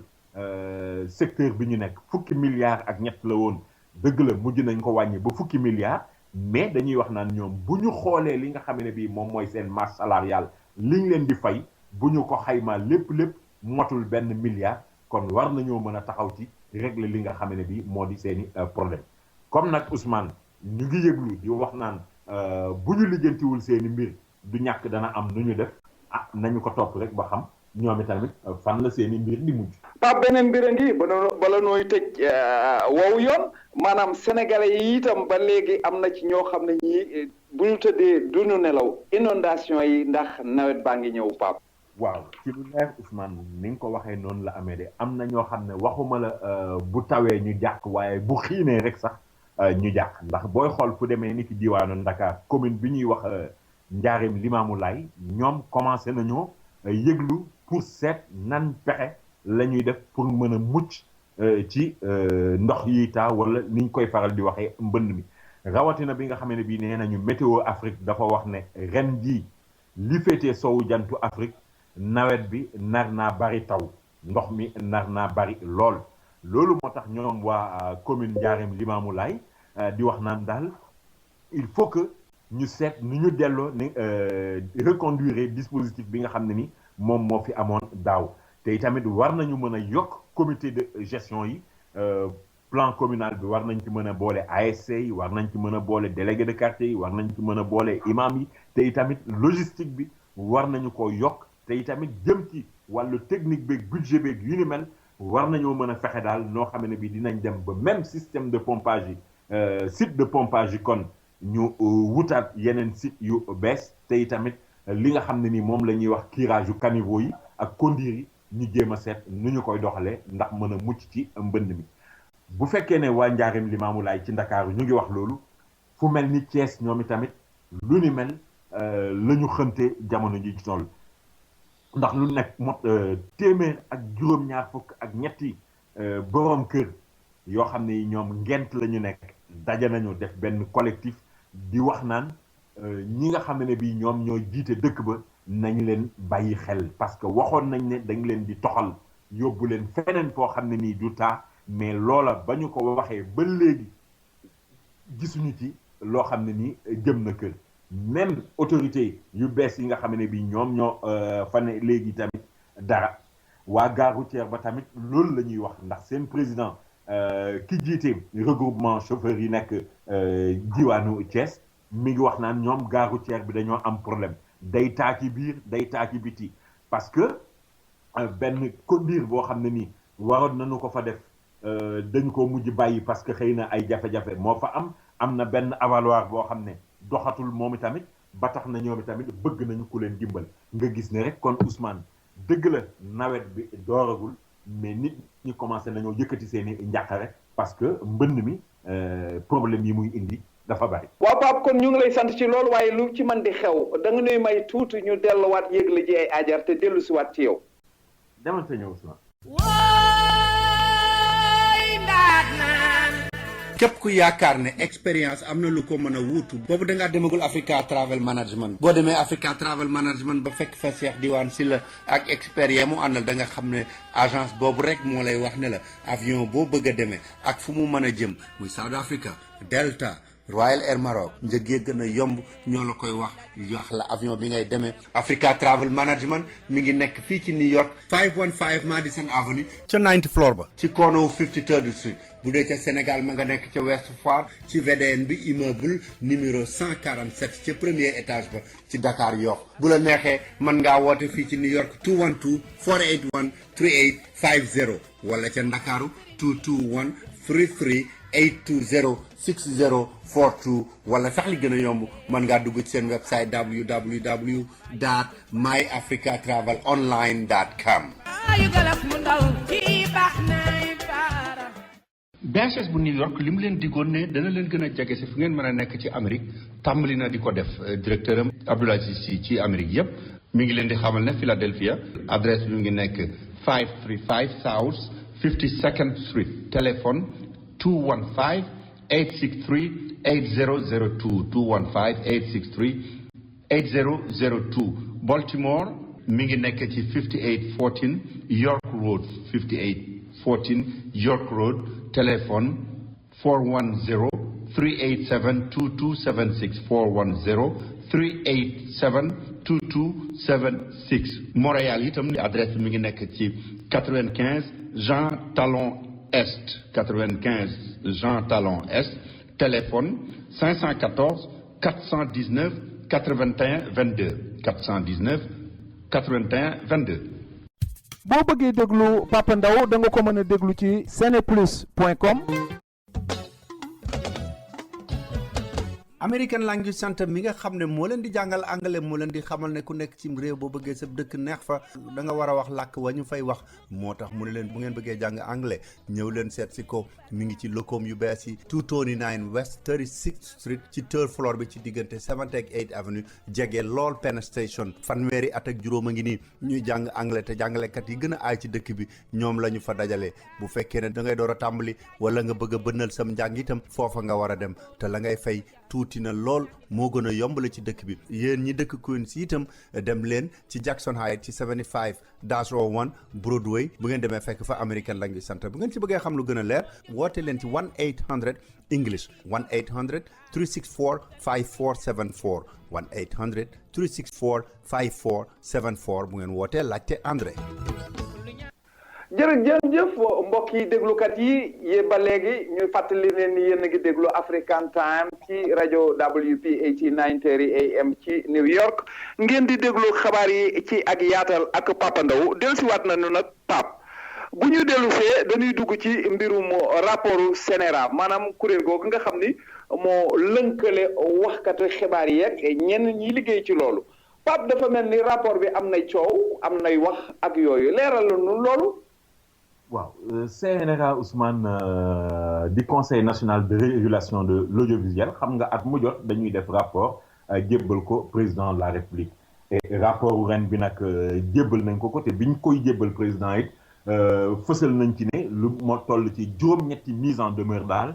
def nañu ko jagleel ko ay télé yu ne fii ci réew mi ci loo xam ne ni daal dañu jàpp ne ni ñuy doxalee am na lu ci dëppoowul ak yoon mais Babacar Touré mi nga xam ne nii moo ko jiite profité na ci it pour sàkku ci président de la République ñu wallu li nga xam ne bii moom mooy presse bi parce que presse bi jamono yi ñu toll mi ngi jànkuwanteeg jafe-jafe yoo xam ne tar na lool jëm ci mbiru koppar ak ci li nga xam ne nii noonu la ñuy doxale ba tax na moom Babacar Touré doon sàkku daal xëy na code de la presse bi nga xam ne nii jàpp nañu ko boobu ba léegi mi ngi fi liggéey nañ ci ba li ci des léegi mooy mu dem assemblée nationale député yi voté ko bu ñu sañoon daal ñu jàppale leen ci nu ñu voté mbir moomu ndax nag daf ci baax parce que fi mu nekk nii ëttu yëglekaay yi moo xam ay rajo yi la wala télé yi wala yooyu jafe-jafe la ñuy wéyee koppar yi demeewul noonu aide à la presse bi tamit war nañu ko mën a seetaat donte nag ni ma la ko waxee woon sànq rapport bi moom fësal na juróom-ñetti mise en demeure yi ñu joxe ak i tamit ay plainte yoo xam ne nii moo xam ñi nekk ci wàllu nguur gi ñoo ko def jëm ci journalistes yi wala ay avocat wala ay syndicat wala sax nag ay parlementaire maanaam député yi président de la république moom jàpp na ne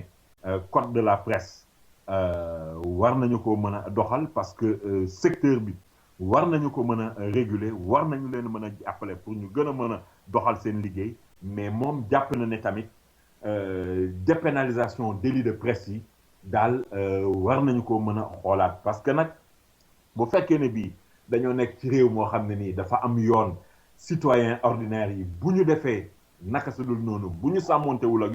yoon dal seen kaw kon tey waruñoo mën a wëlbatiku may journalistes yi ñoo xamee ne bii daal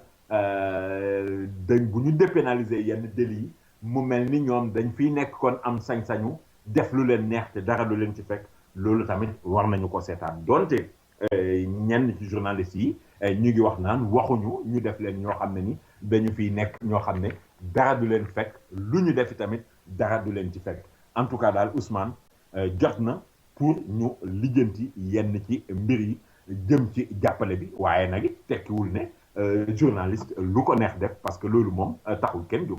Pape du loolu rek la ñuy lijjanti de mel na ni ci réew mi ndax yaa ngi doon wax ca jamono yëlee passé 20 milliards yoo xam ne yi Khalifa Sall daf ko bëggoon a abb na ko abb mu bañ indil nañ ko ci mbir Pape lu mu def pour ñu jox ko. waaw fi mu nekk nii Khalifa Sall Ousmane li nga xam ne ni moom la def mooy dafa daal di déposer recours fi nga xam ne nii mooy Cour suprême pour nag ñu wax mais mi ngi wax ne recours boobu mu déposer Cour suprême daf ko def à titre conservatoire terewul ne mën nañoo continuer di gisee ñoom ak jëwriñ ji yore na fay réew meeg yu ni mel en tout cas bu ñu d'accordé recours bi moom dañu koy daal di teg ci suuf parce que xam nga Khalifa Sall 20 milliards ci suñu koppar la bëgg a leb boo xam ne bii dañu koy ñu ngi koy wax ci nasaraan emprunt obligataire bu ko defee ñu daal di mën a am seeni dossier seeni chantier yoo xam ne nii wala seeni mébét yoo xam ne danañu ko mën a doxal te ci biir 20 milliards yooyu kuréel gi ñuy wax USAID bokk ci Amérique te ñoom dimbale ak jàppale tax leen a jóg ñoom nee nañu nangu nañoo garantie 10 milliards yi alors mais dafa fekk ne jëwriñ ji nga xam ne nii moom moo yore na fay réew mi daal moo ci teg tànk comme ni ñu koy waxee parce que ñoom dañu jàpp ne am na ci luy lëntëg dugg na fii génn na fii fi mu nekk nii nag ci loolu la ñu ne Khalifa yóbbu na dossier bi Cour suprême pour Cour suprême atte leen mais terewul nee na ba tey bañul waxtaan pour xool foo xam ne nii war nañu faa mën a juboo te bu ñu juboo ci kàddu këyit yi ñu yóbbu Cour suprême dañu koy daal di teg ci suuf Khalifa Sall àdduna ci leneen tamit loo xam ne nii marchand ambulant yi ñoom ñoo ko doon yëkkati te loolu ambulant yi la fa jox dëgg ndax xam nga ginnaaw bi ñu leen yëkkatee dafa am beneen site de recasement bu ñu doon defar mu war a nekk fi ñuy wax Félix Éboué loolee entrepreneur bi nga xam ne nii moom moo ko defar dañu d'accordoon ak ambulant yi pour cantine ñu joxe leen ko 1,1 million te fekk moom ambulant bi dana joxe apportu 25%, table yi ñu joxe ko 730 000 mais dañu dem ba ci biir promoteur bi nag bëgg a dellu si ginnaaw ci mbir yi léegi cantine yi au lieu ñu joxe ko million ak ñaar fukki junni mu bëgg cee laaj ñaari million ak juróomi téeméeri junni ak ñaar fukk alors loolu nag Khalifa Sall nee na ambulant yi ñoo am dëgg foofe donte mi ngi setal deram di wax naan ñoom tànnuñu promoteur ambulant yi ñoo waxtaanoon ba d'accord ak benn promoteur pour mu doxal mbir mi ñoom maire liñ ci def du lenn bu dul préfinancé donc ñoom bu leen ci kenn jéem a laaw looloo tax nag it sax muy wax nag naan promoteur bi tamit na sàmmonteeg li nga xam ne ni moom la waxoon nag gars yi ca départ ba Ousmane. Pape suba bis bu mag bi la Fallou sëñ Fallou xam nga ko Fallou Awa Boussa ki nga xam ne moo fi ñëwoon ca tombé ak bis ba nga xam ne Seydina Mohamed doon na yéeg di jëli sunu sëriñ bu mag boobu suba la bis ba Pape nettali nu luy xew ca bis ba ak bis bi nu mu demee. waaw Ousmane bés bi day daanaka mënatuma cee wax lu bari parce que li nga ci wax moom mënatuma cee wax lu ko weesu ndax placé nga ko campé nga ko ci li nga xam ne bii moom mooy place am muy màggal gi ñuy wax Kazu Rajab ñu jagleel ko Serigne Fallou Mbacké mu baax ma nga xam ne nii li mu fi liggéey ak li mu fi def kenn werante wu ko kenn du ko natable loolu la ñuy wax nag sax naan ci bëgg bés bi mel ni mu war a mel jaar fi mu war a jaar nee nañu président Macky Sall dugal na ci loxoom bu baax a baax ci ay enveloppe ak ay dund ak it loo xam ne nii joxe na ko daal ba mbooleem ñi nga xam ne nii ñoom ñoo bokk ci njabootu Serigne Fallou Mbacké ñoom seen xol sedd na ci ni nga xam ne bii noonu la président Macky Sall doxale ba tax Ousmane am na ñoo xam ne ñu ngi wax parce que li ma lay wax la rek Sénégal moom lu ne tumranke na fi ba mu des wax am na ñoo xam ne ñu ngi wax naan tey jii boo moytuwul Ablaye Wade cër bi mu amoon foofee dana ko perdre parce que président Macky Sall la ngi commencé di nangu ab cëram waaye ñun loolu duñu ci sore fi ñuy yem rek mooy fi nga xam ne bii daal mooy xew-xew diine la xew-xew la boo xam ne nii yemul ci murid yi rek ndax ñëpp ñi nga xam ne nii ay jullit lañu war nañ cee mën a ànd ak njabootuk Serigne Fallou Mbacké ndax booy xool Ousmane Serigne Fallou Mbacké ba mu fiy nekk dafa tombé woon jamono ak Baye Niass boobee moo nekkoon Medina Baye Serigne Abdoul Aziz Sy nekkoon Tivaouane Thierno Seydou Nourou Tall nekkoon fële nga xam ne bii moom moo di ci famille omarienne bi kulim juum la ñuy wax Ousmane guddi gàtt mooy jamono yooyee xalifa yi nga xam ne bii ñoom ñoo fi nekkoon tombendoo fi ñoom dañu doon xàcceendoo di jëfandoo amuñu woon benn réeroo seen diggante booy xool Ousmane jamono yooyee ñaari korité ñaari tabaski ñaari tamxarit kenn daawu ko fi dégg kon bésu Serigne Fallou boobu la ñuy màggal ëllëg ci samedi. jërëjëf Pape kon xam ngeen ko noonu suba la Kazu Rajab ci bisub Serigne Fallou Mbacké bi nga xam ne ñu ngi fàttali ko ba léegi mu ngi fiy jóge woon le 6 août 1968 dem àjjana xaari na foofa kon jërëjëf Pape bu ñu jógee ci loolu dañuy dugg ci li nga xam ne mooy nekk ci réew mi tey itam dafa mel ni fële ca Tiwaawan am na fa ay xale yu fa doon yëngu di fa yëngu ba am na ci ñoo xam ne ñii sax xaw nañ leen a kii Pape loolu nu mu demee. indi fa fitna Ousmane baare ay taali pono lu ne ñu dugg ci ba ñu jot cee jàpp fukk ak juróom-ñaar yoo xam ne fukk ak ñett ñoom jot nañ leen defeere fi nga xamee ne bii moo di parquet procureur wala tribunal mooy lijjanti seeni mbir léegi ndax dañ caa yokkoon sax nag di tëkku ki nga xamee ne bii moom mooy préfet bu Tivaouane te coow li yëpp li ko indi du lenn bu dul rek lotissement benn quartier bu bees bu ñuy wax Kër Njóoba foofu daal la fitna amee ba daal mbirum lotissement boobu ci la xale yi fipp bu metti ba doon tëkku sax préfet ak yu ni mel waaye nag Ousmane dafa am loo xam ne nii ku koy def ku ne war ngaa xam ne doo ci jëlee jàmm ndax tëkku préfet mi nga xam ne nii moom mooy représentant autorité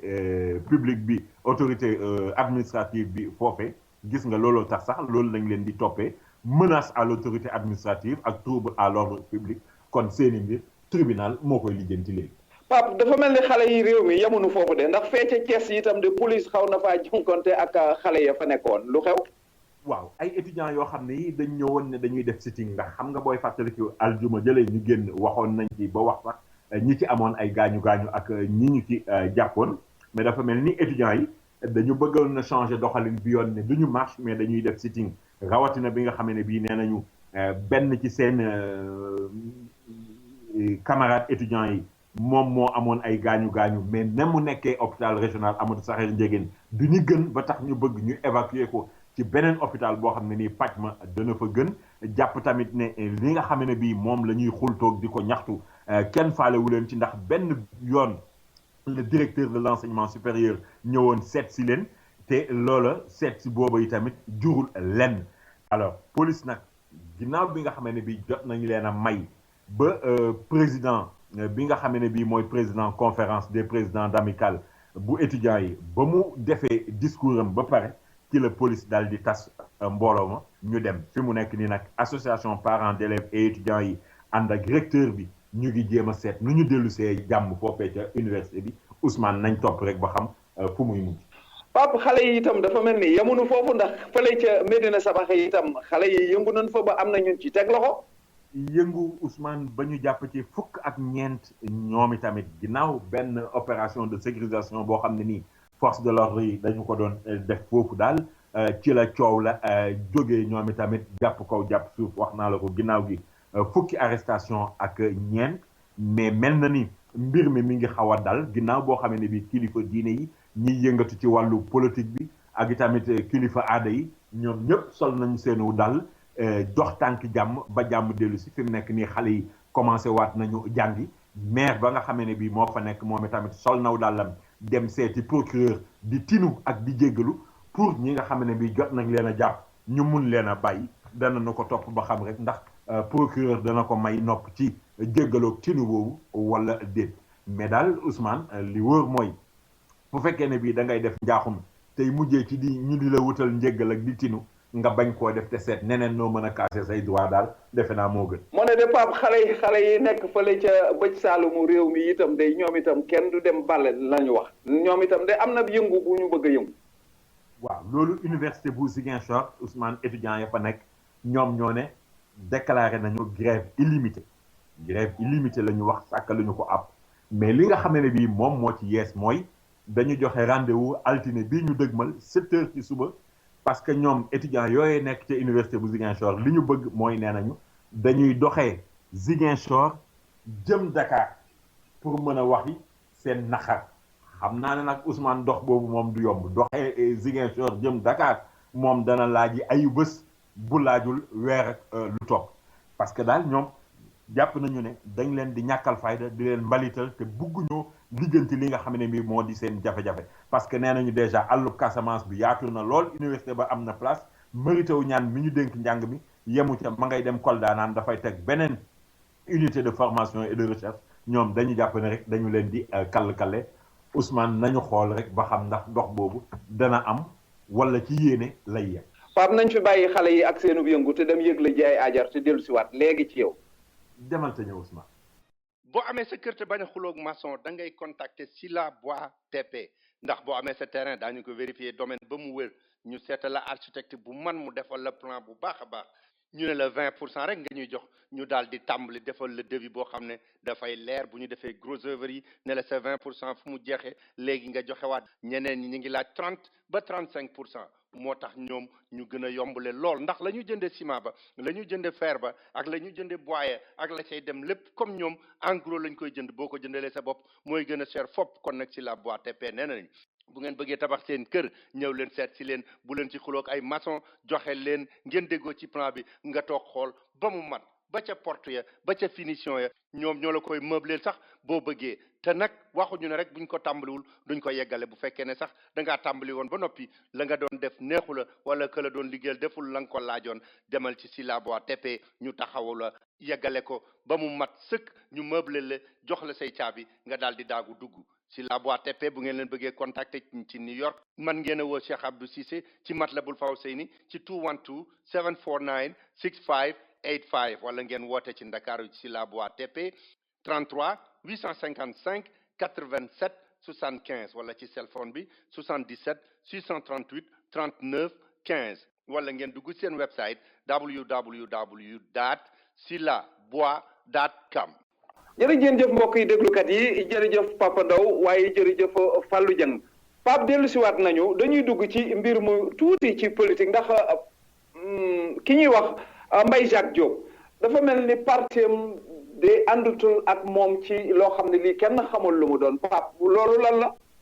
waaw Ousmane Mbaye Jacques Diop ñi nga xam ne bi wala ñenn ñi nekk ci partem dañu jàpp ne daf leen di kal-kale wala ay morceau bant la leen jàppee ndax moom maître Mbaye Jacques Diop dafa jël ki nga xam ne bi moom moo di Seydou Diouf ne moom la dénk parti bi léegi pour mu doxal ko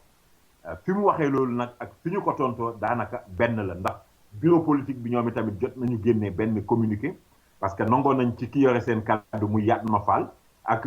muy secrétaire permanent national bi ne décision boobu Mbaye Jacques Diop jël waxtaanu ceeg ñoom diisoowu ceeg ñoom def ci leen dafa wëlbatiku rek di leen jéem a jaay doole mel ni mbir mi bu fekkoon ne bii moom moo ko moom te ñoom seen parti dañu wax ne rendre le pouvoir aux citoyens maanaam baat bi nañu ko delloo askan wi moom mu bëgg a ñëw def forcing boobu nee nañu du jàll li nga xam ne bii moom lay wane du lenn budul màggatum juróom-ñett fukki at ak juróom-ñaar moo xam ne nii bopp ba toj na naax na naxa sa xandang lay demee loolu dëppwul ak ni nga xam ne bii noonu la waroon demee rafetlu wuñu ko ñoom en tout cas Ousmane coow li doon. waaw Pape Hissène Habré moom mbaa moom itam du demee naxa sa xandang dafa mel ni atteem dañ ko jàpp nañ ko de. jàpp nañ atte Ousmane Hissène Habré ñaar fukki fan ci weeru juillet wii ñu dëgmal Hissène Habré xam nga moo nekkoon président wu Tchad diggante 1982 jàpp 1990 ki fa nekk léegi Tchad di Idriss Déby Itno moom moo defoon coup d'état daaneel ko bañ ko daaneele ci atum 90 la ñëwoon Sénégal nekkoon fi coow li nag jàpp kaw jàpp suuf ba mujj gi daal jël nañ Hissène Habré ma nga ca kaso ba delañ ko atte bi ñu koy atte cour chambre africaine yi ñoom ñoo koy atte cour d'assises fi mu nekk nii ci la ñu jëm ñaar fukki fan ci weer wi mais lu ko jiitu Ousmane ñaar fukki fan ak juróom ci weeru mars wala ñu génn ca Tchad atte nañu fa ñaar fukki nit yoo xam ne nii ci jamonoy Hissène Habré yoroon nañu fa ay ndombo ñoom atte nañu leen ba tëj leen kaso ndax dañ jàpp ne dañu méttital ay nit rey tamit ay nit Hissène Habré nag atteem nañu xool ba xam fu muy mujj mais ay avocat am ñoom ñu ngi commencé di wax naan atte bi du jaar yoon parce que ba ñu commencé ba fi ñu yegg si dara jaare bi ci yoon. waaw sëñ Assane Mbacké nag moom ndax dana jaar yoon dafa mel ni tey jii de gise woon na ak attekat bi. waaw gise na ak juge d'instruction bi ndax xam nga mbiram instruction la nekk alors doyen des juges d'instruction gise na ak moom tey jii pour defal ko li ñuy wax audition au fond maanaam dégg ko ay nopp laaj ko mu tontu ci mbir yi yëpp nan la demee bu ko defee nag xam naa ne ci la ñuy boucler enquête bi wala danañu déglu yi tamit du ñàkk ki mu joteel mais daal pour fàttali ñaar fukki fan ci weeru juin ci atum 2014 xam nga ci la ñu lakkoon benn oto Moustapha Cissé Lo ak ñaari këram ginnaaw gi le Serigne Assane Mbacké waxoon ci benn télé ne yëf yi moom moo ko santaane woon wala en tout cas moo ko def lu woon wala ci ñi ko def la bokk loo ci mën a dégg daal fi mu nekk nii am na ñuy yaakaar naan xëy na ginnaaw gi jàmm dana ci am parce que dañuy wax naan am nañu ne ci suuf di ci doxi tànk pour ñu lijjanti ko te jàpp nañu ne loolu war naa mën a nekk mais ñenn ñi dañu wax ne lenn li bu ñu koy dox duñu ko siiwal parce que mbiru diggante nit ak nit la bu ci plainte amul mbaa ki ñu tooñ bu dindee plainte am ndox mu sedd mën na cee tuuru Ousmane. waaw étudiant bi ñuy wax Sayer Kébé itam moom itam de dafa dëkkoon mbër ndax combat ba nu mu mujje waaw moom Sayer Kébé dana xam ne booy def na nga def loo xam moo gën parce que américain du ñu fooyee seen sécurité ambassade du États-Unis la doon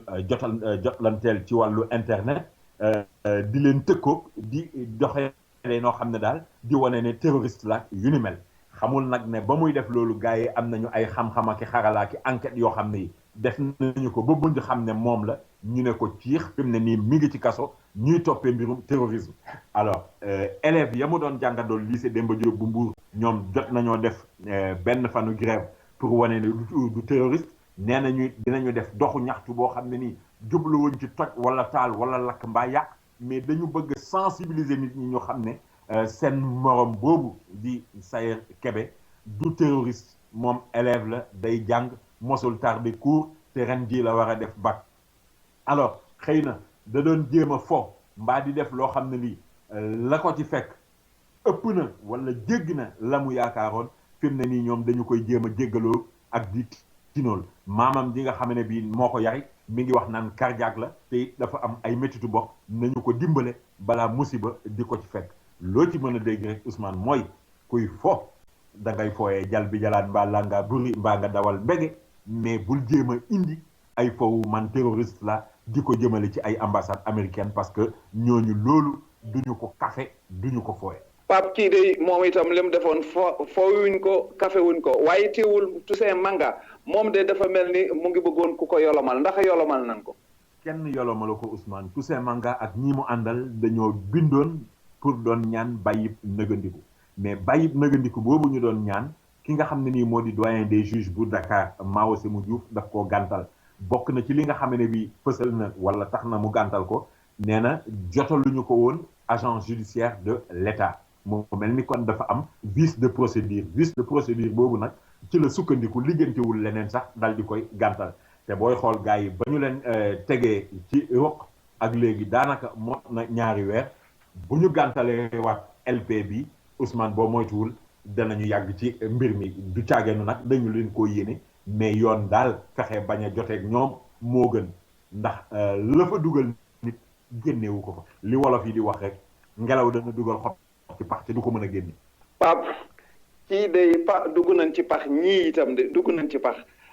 dafa mel ni fële ca Grand Yoff am nañ ci ñoo xam ne ñii daal ñu ngi doon foo ci ay machine yi lu mu doon ak lu ñu ca am ak lu ñu ca mujjee Pape jeexalal nu ci loolu. waaw ci fi ñuy wax cité Djily Mbaye Ousmane nekk ci Yoff fa la am daal ay wëjur yoo xam ni dañoo commencé woon jàq ci seen njaboot parce que ñoom ay mbirum po ak yooyu rek moo nekk ci seen bopp léegi ak jéem a carte xaalis ak ni ñu mel ak ni ñu mënee amee xaalis te du ko jëlee ci liggéey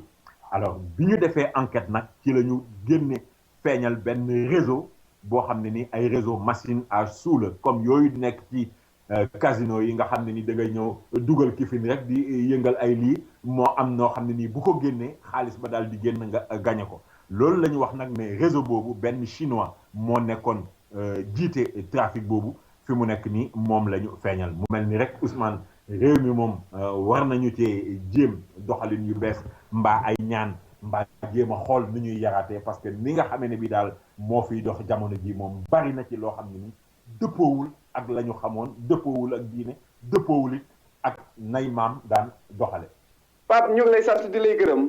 di lay ñaanal jàmm di sàkku ci yow nga ñaanal nu jàmm di lay wax jàmm ak jàmm kon ba àjjuma. di la gërëm di la sant Ousmane di gërëm Fallou Dieng ak mboolem déglukat yi di ñaan yàlla rek dolli ñu jàmm ak sutuwaat xéewal may ñu ba ñu fekkee waat ko pour mën a indiwaat xabaar yi ni ñu koy defee aljuma di jot jërëjëf. rajo bi nga xam ni mooy rajo africain yi man moom rek laay déglu Salam Diallo.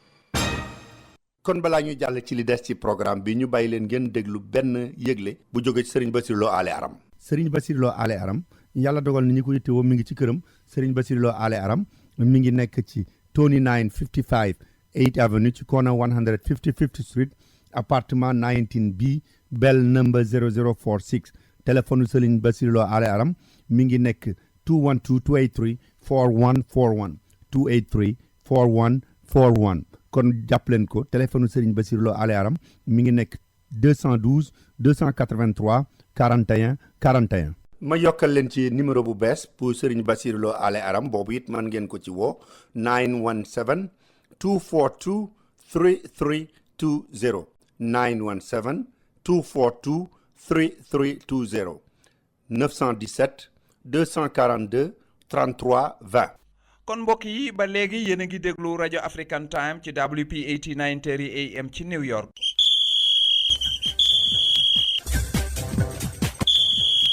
gannaaw nag ba nu dégloo yenn ci xibaar yi ci ak yaatal ba sottal nu bàyyi leen ak Alaaji Malick Ndiaye mu waxtaan ak yéen ci mbirum football bi. mbokk yi asalaamaaleykum ñu dooree xibaaru tàggat yaram ñoom moo jëm nag ci éliminatoire CAN 2017 commission mixte bi nga xam ne nag ministère ak fédération su nekk fan yi ñu koy waajal bu baax a baax Sénégal nag war a amal match bu njëkk digganteem ak Burundi jàpp ko le 10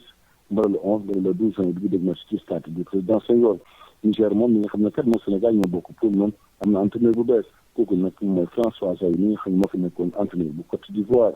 beneen équipe nationale boo xam ne ñu waajal jogoon tey moom mooy équipe nationale bu U20 bi maanaam ñu amagoon ñaar fukki at Joseph Koto wax na ne kat ne groupe bi dina mat dimanche bi ñu dégg moom ci Sénégal Mali Nigéria ak Ghana ñoom la war a tawal Afrique ci coupe du monde war a am fële ca Nouvelle-Zélande bi du 30 mai au 20 juin prochain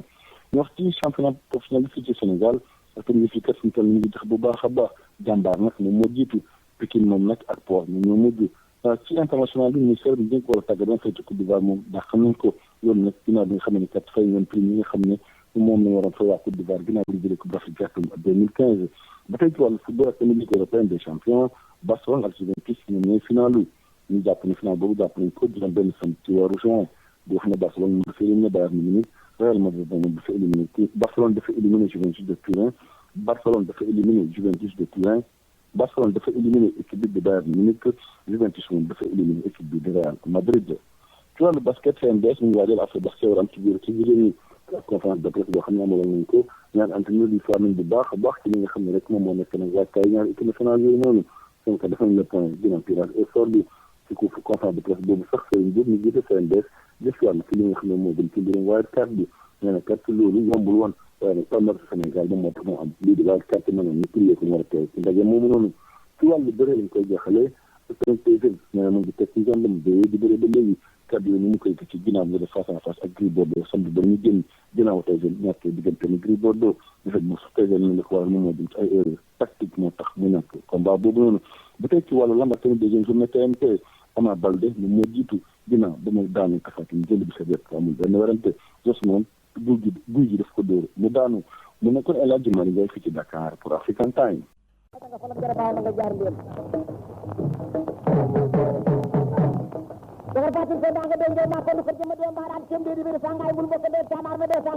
mbokk yi ñu jox kàddu gi Xaadim Samb moom mu dikk ak yéen ci làmb ji.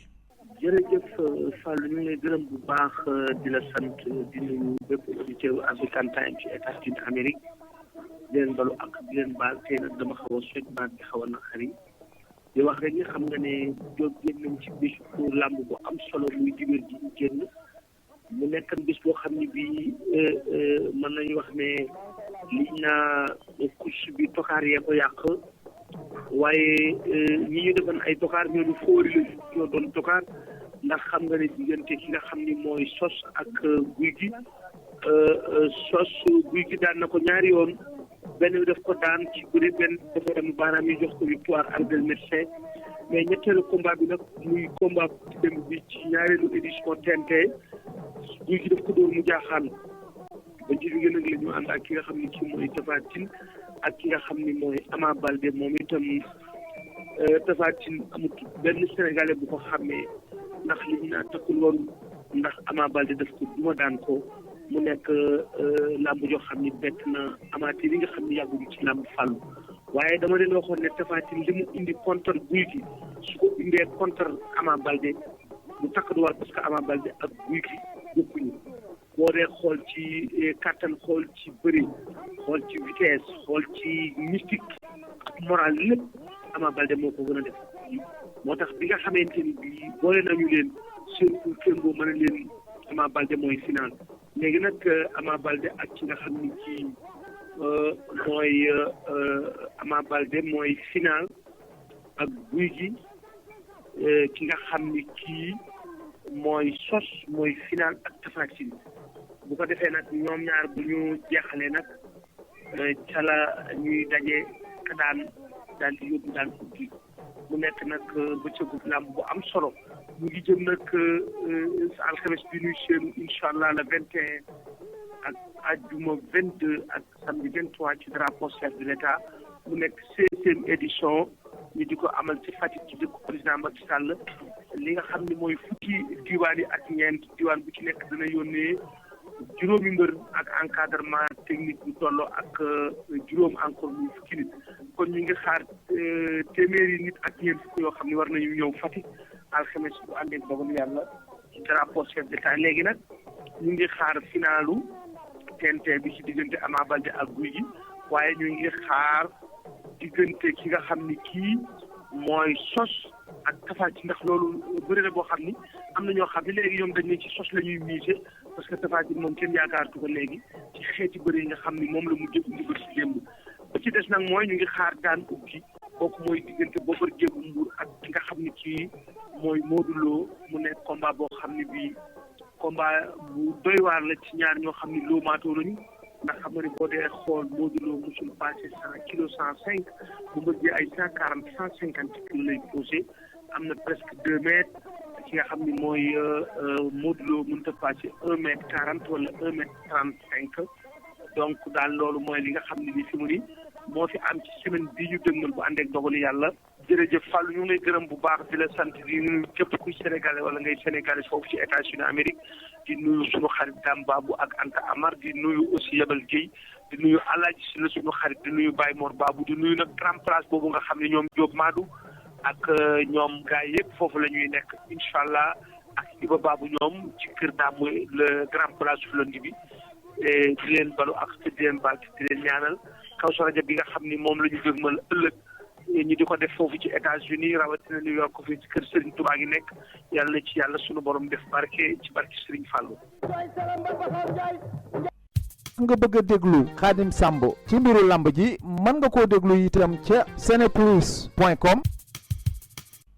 asalaamaaleykum suñu mbokk déglukat yi seen mbokk seen xarit Oumar Diaw Seck maa dellu si waat ci rajo bi di leen indil benn nouvelle bu nga xamante ni dafa jóge tey ci Tivaouane réewum Sénégal. Sëriñ Sidil Mokhtar Mbacké di xalif général des Mourides ak njabootu Sëriñ Touba Cheikh Ahmad Bamba yépp ca Sénégal. Sëriñ Cheikh Tidiane Sy Al Maktoum di xalif général des Tidiane ca Sénégal ak mboolem ulamaaw yi ak mboolem jullit yëpp yi nekk ci Sénégal. Sëriñ Touba Thioune di jarbaat ci ki faatu ci New York. Sëriñ Mbacké Thioune di doom ci ki faatu ci New York. Sëriñ Mbacké Thioune bu ndawit di doom ci ki faatu ca Tennessee. Soxna Ngone Gueye di doom ci ki faatu ca Ohio. Soxna Faati Absa Gueye di doom ci ki faatu ci New York. Sëriñ Modou Kumba di doom ci ki faatu ca Michigan ak soxnaam Aida ñoo am naqar ak tiis yëpp di leen tàggee Sëriñ Massamba Gueye. Sëriñ Massamba Gueye ñu ni moo nekkoon baayu soxna Faati Absa Gueye mu Touba Thioune fii ci New York nekkoon doomu Cheikh Marouba Gueye nekkoon xalifa Cheikh Marouba Gueye ñu ni noppalu na tey ca Tivaouane dinañ ko jébbal boroomam tey ca Touba fas nañ ko yéene ñaanal incha allahu altine ca kër sëñ Touba Cheikh Ahmad Bamba ginnaaw tàkkusaan jëm timis dinañ ko ñaanal foofu képp ku nga xamante ni nag bëgg nga ci information mën nga woo Serigne Touba Thioune wala nga woo Faati Absa ñu ngi koy jaal ñëpp di ko jaal njabootu Serigne Touba gi yëpp mu doon sëñ Massamba Gueye doonoon xalifa Cheikh Marouba Gueye ca Tivaouane jërë ngeen jëf. jërë ngeen jëf mbokk yi ci jokko bi ak rajo African Time lii nag mooy li fi dikkoon ci ay xabaar te nu mën leen ko jottali kon nag Ousmane Lo ak Fallou Dieng ak ñi nu àndaloon ci njiital Dame Babou ñoo leen di tàggu te di leen balu ak di leen ñaanal jàmm ak xéewal tey sàkku ci yéen nag ak ñaan di leen tàggu ba beneen ajjuma dikkati ak jàmm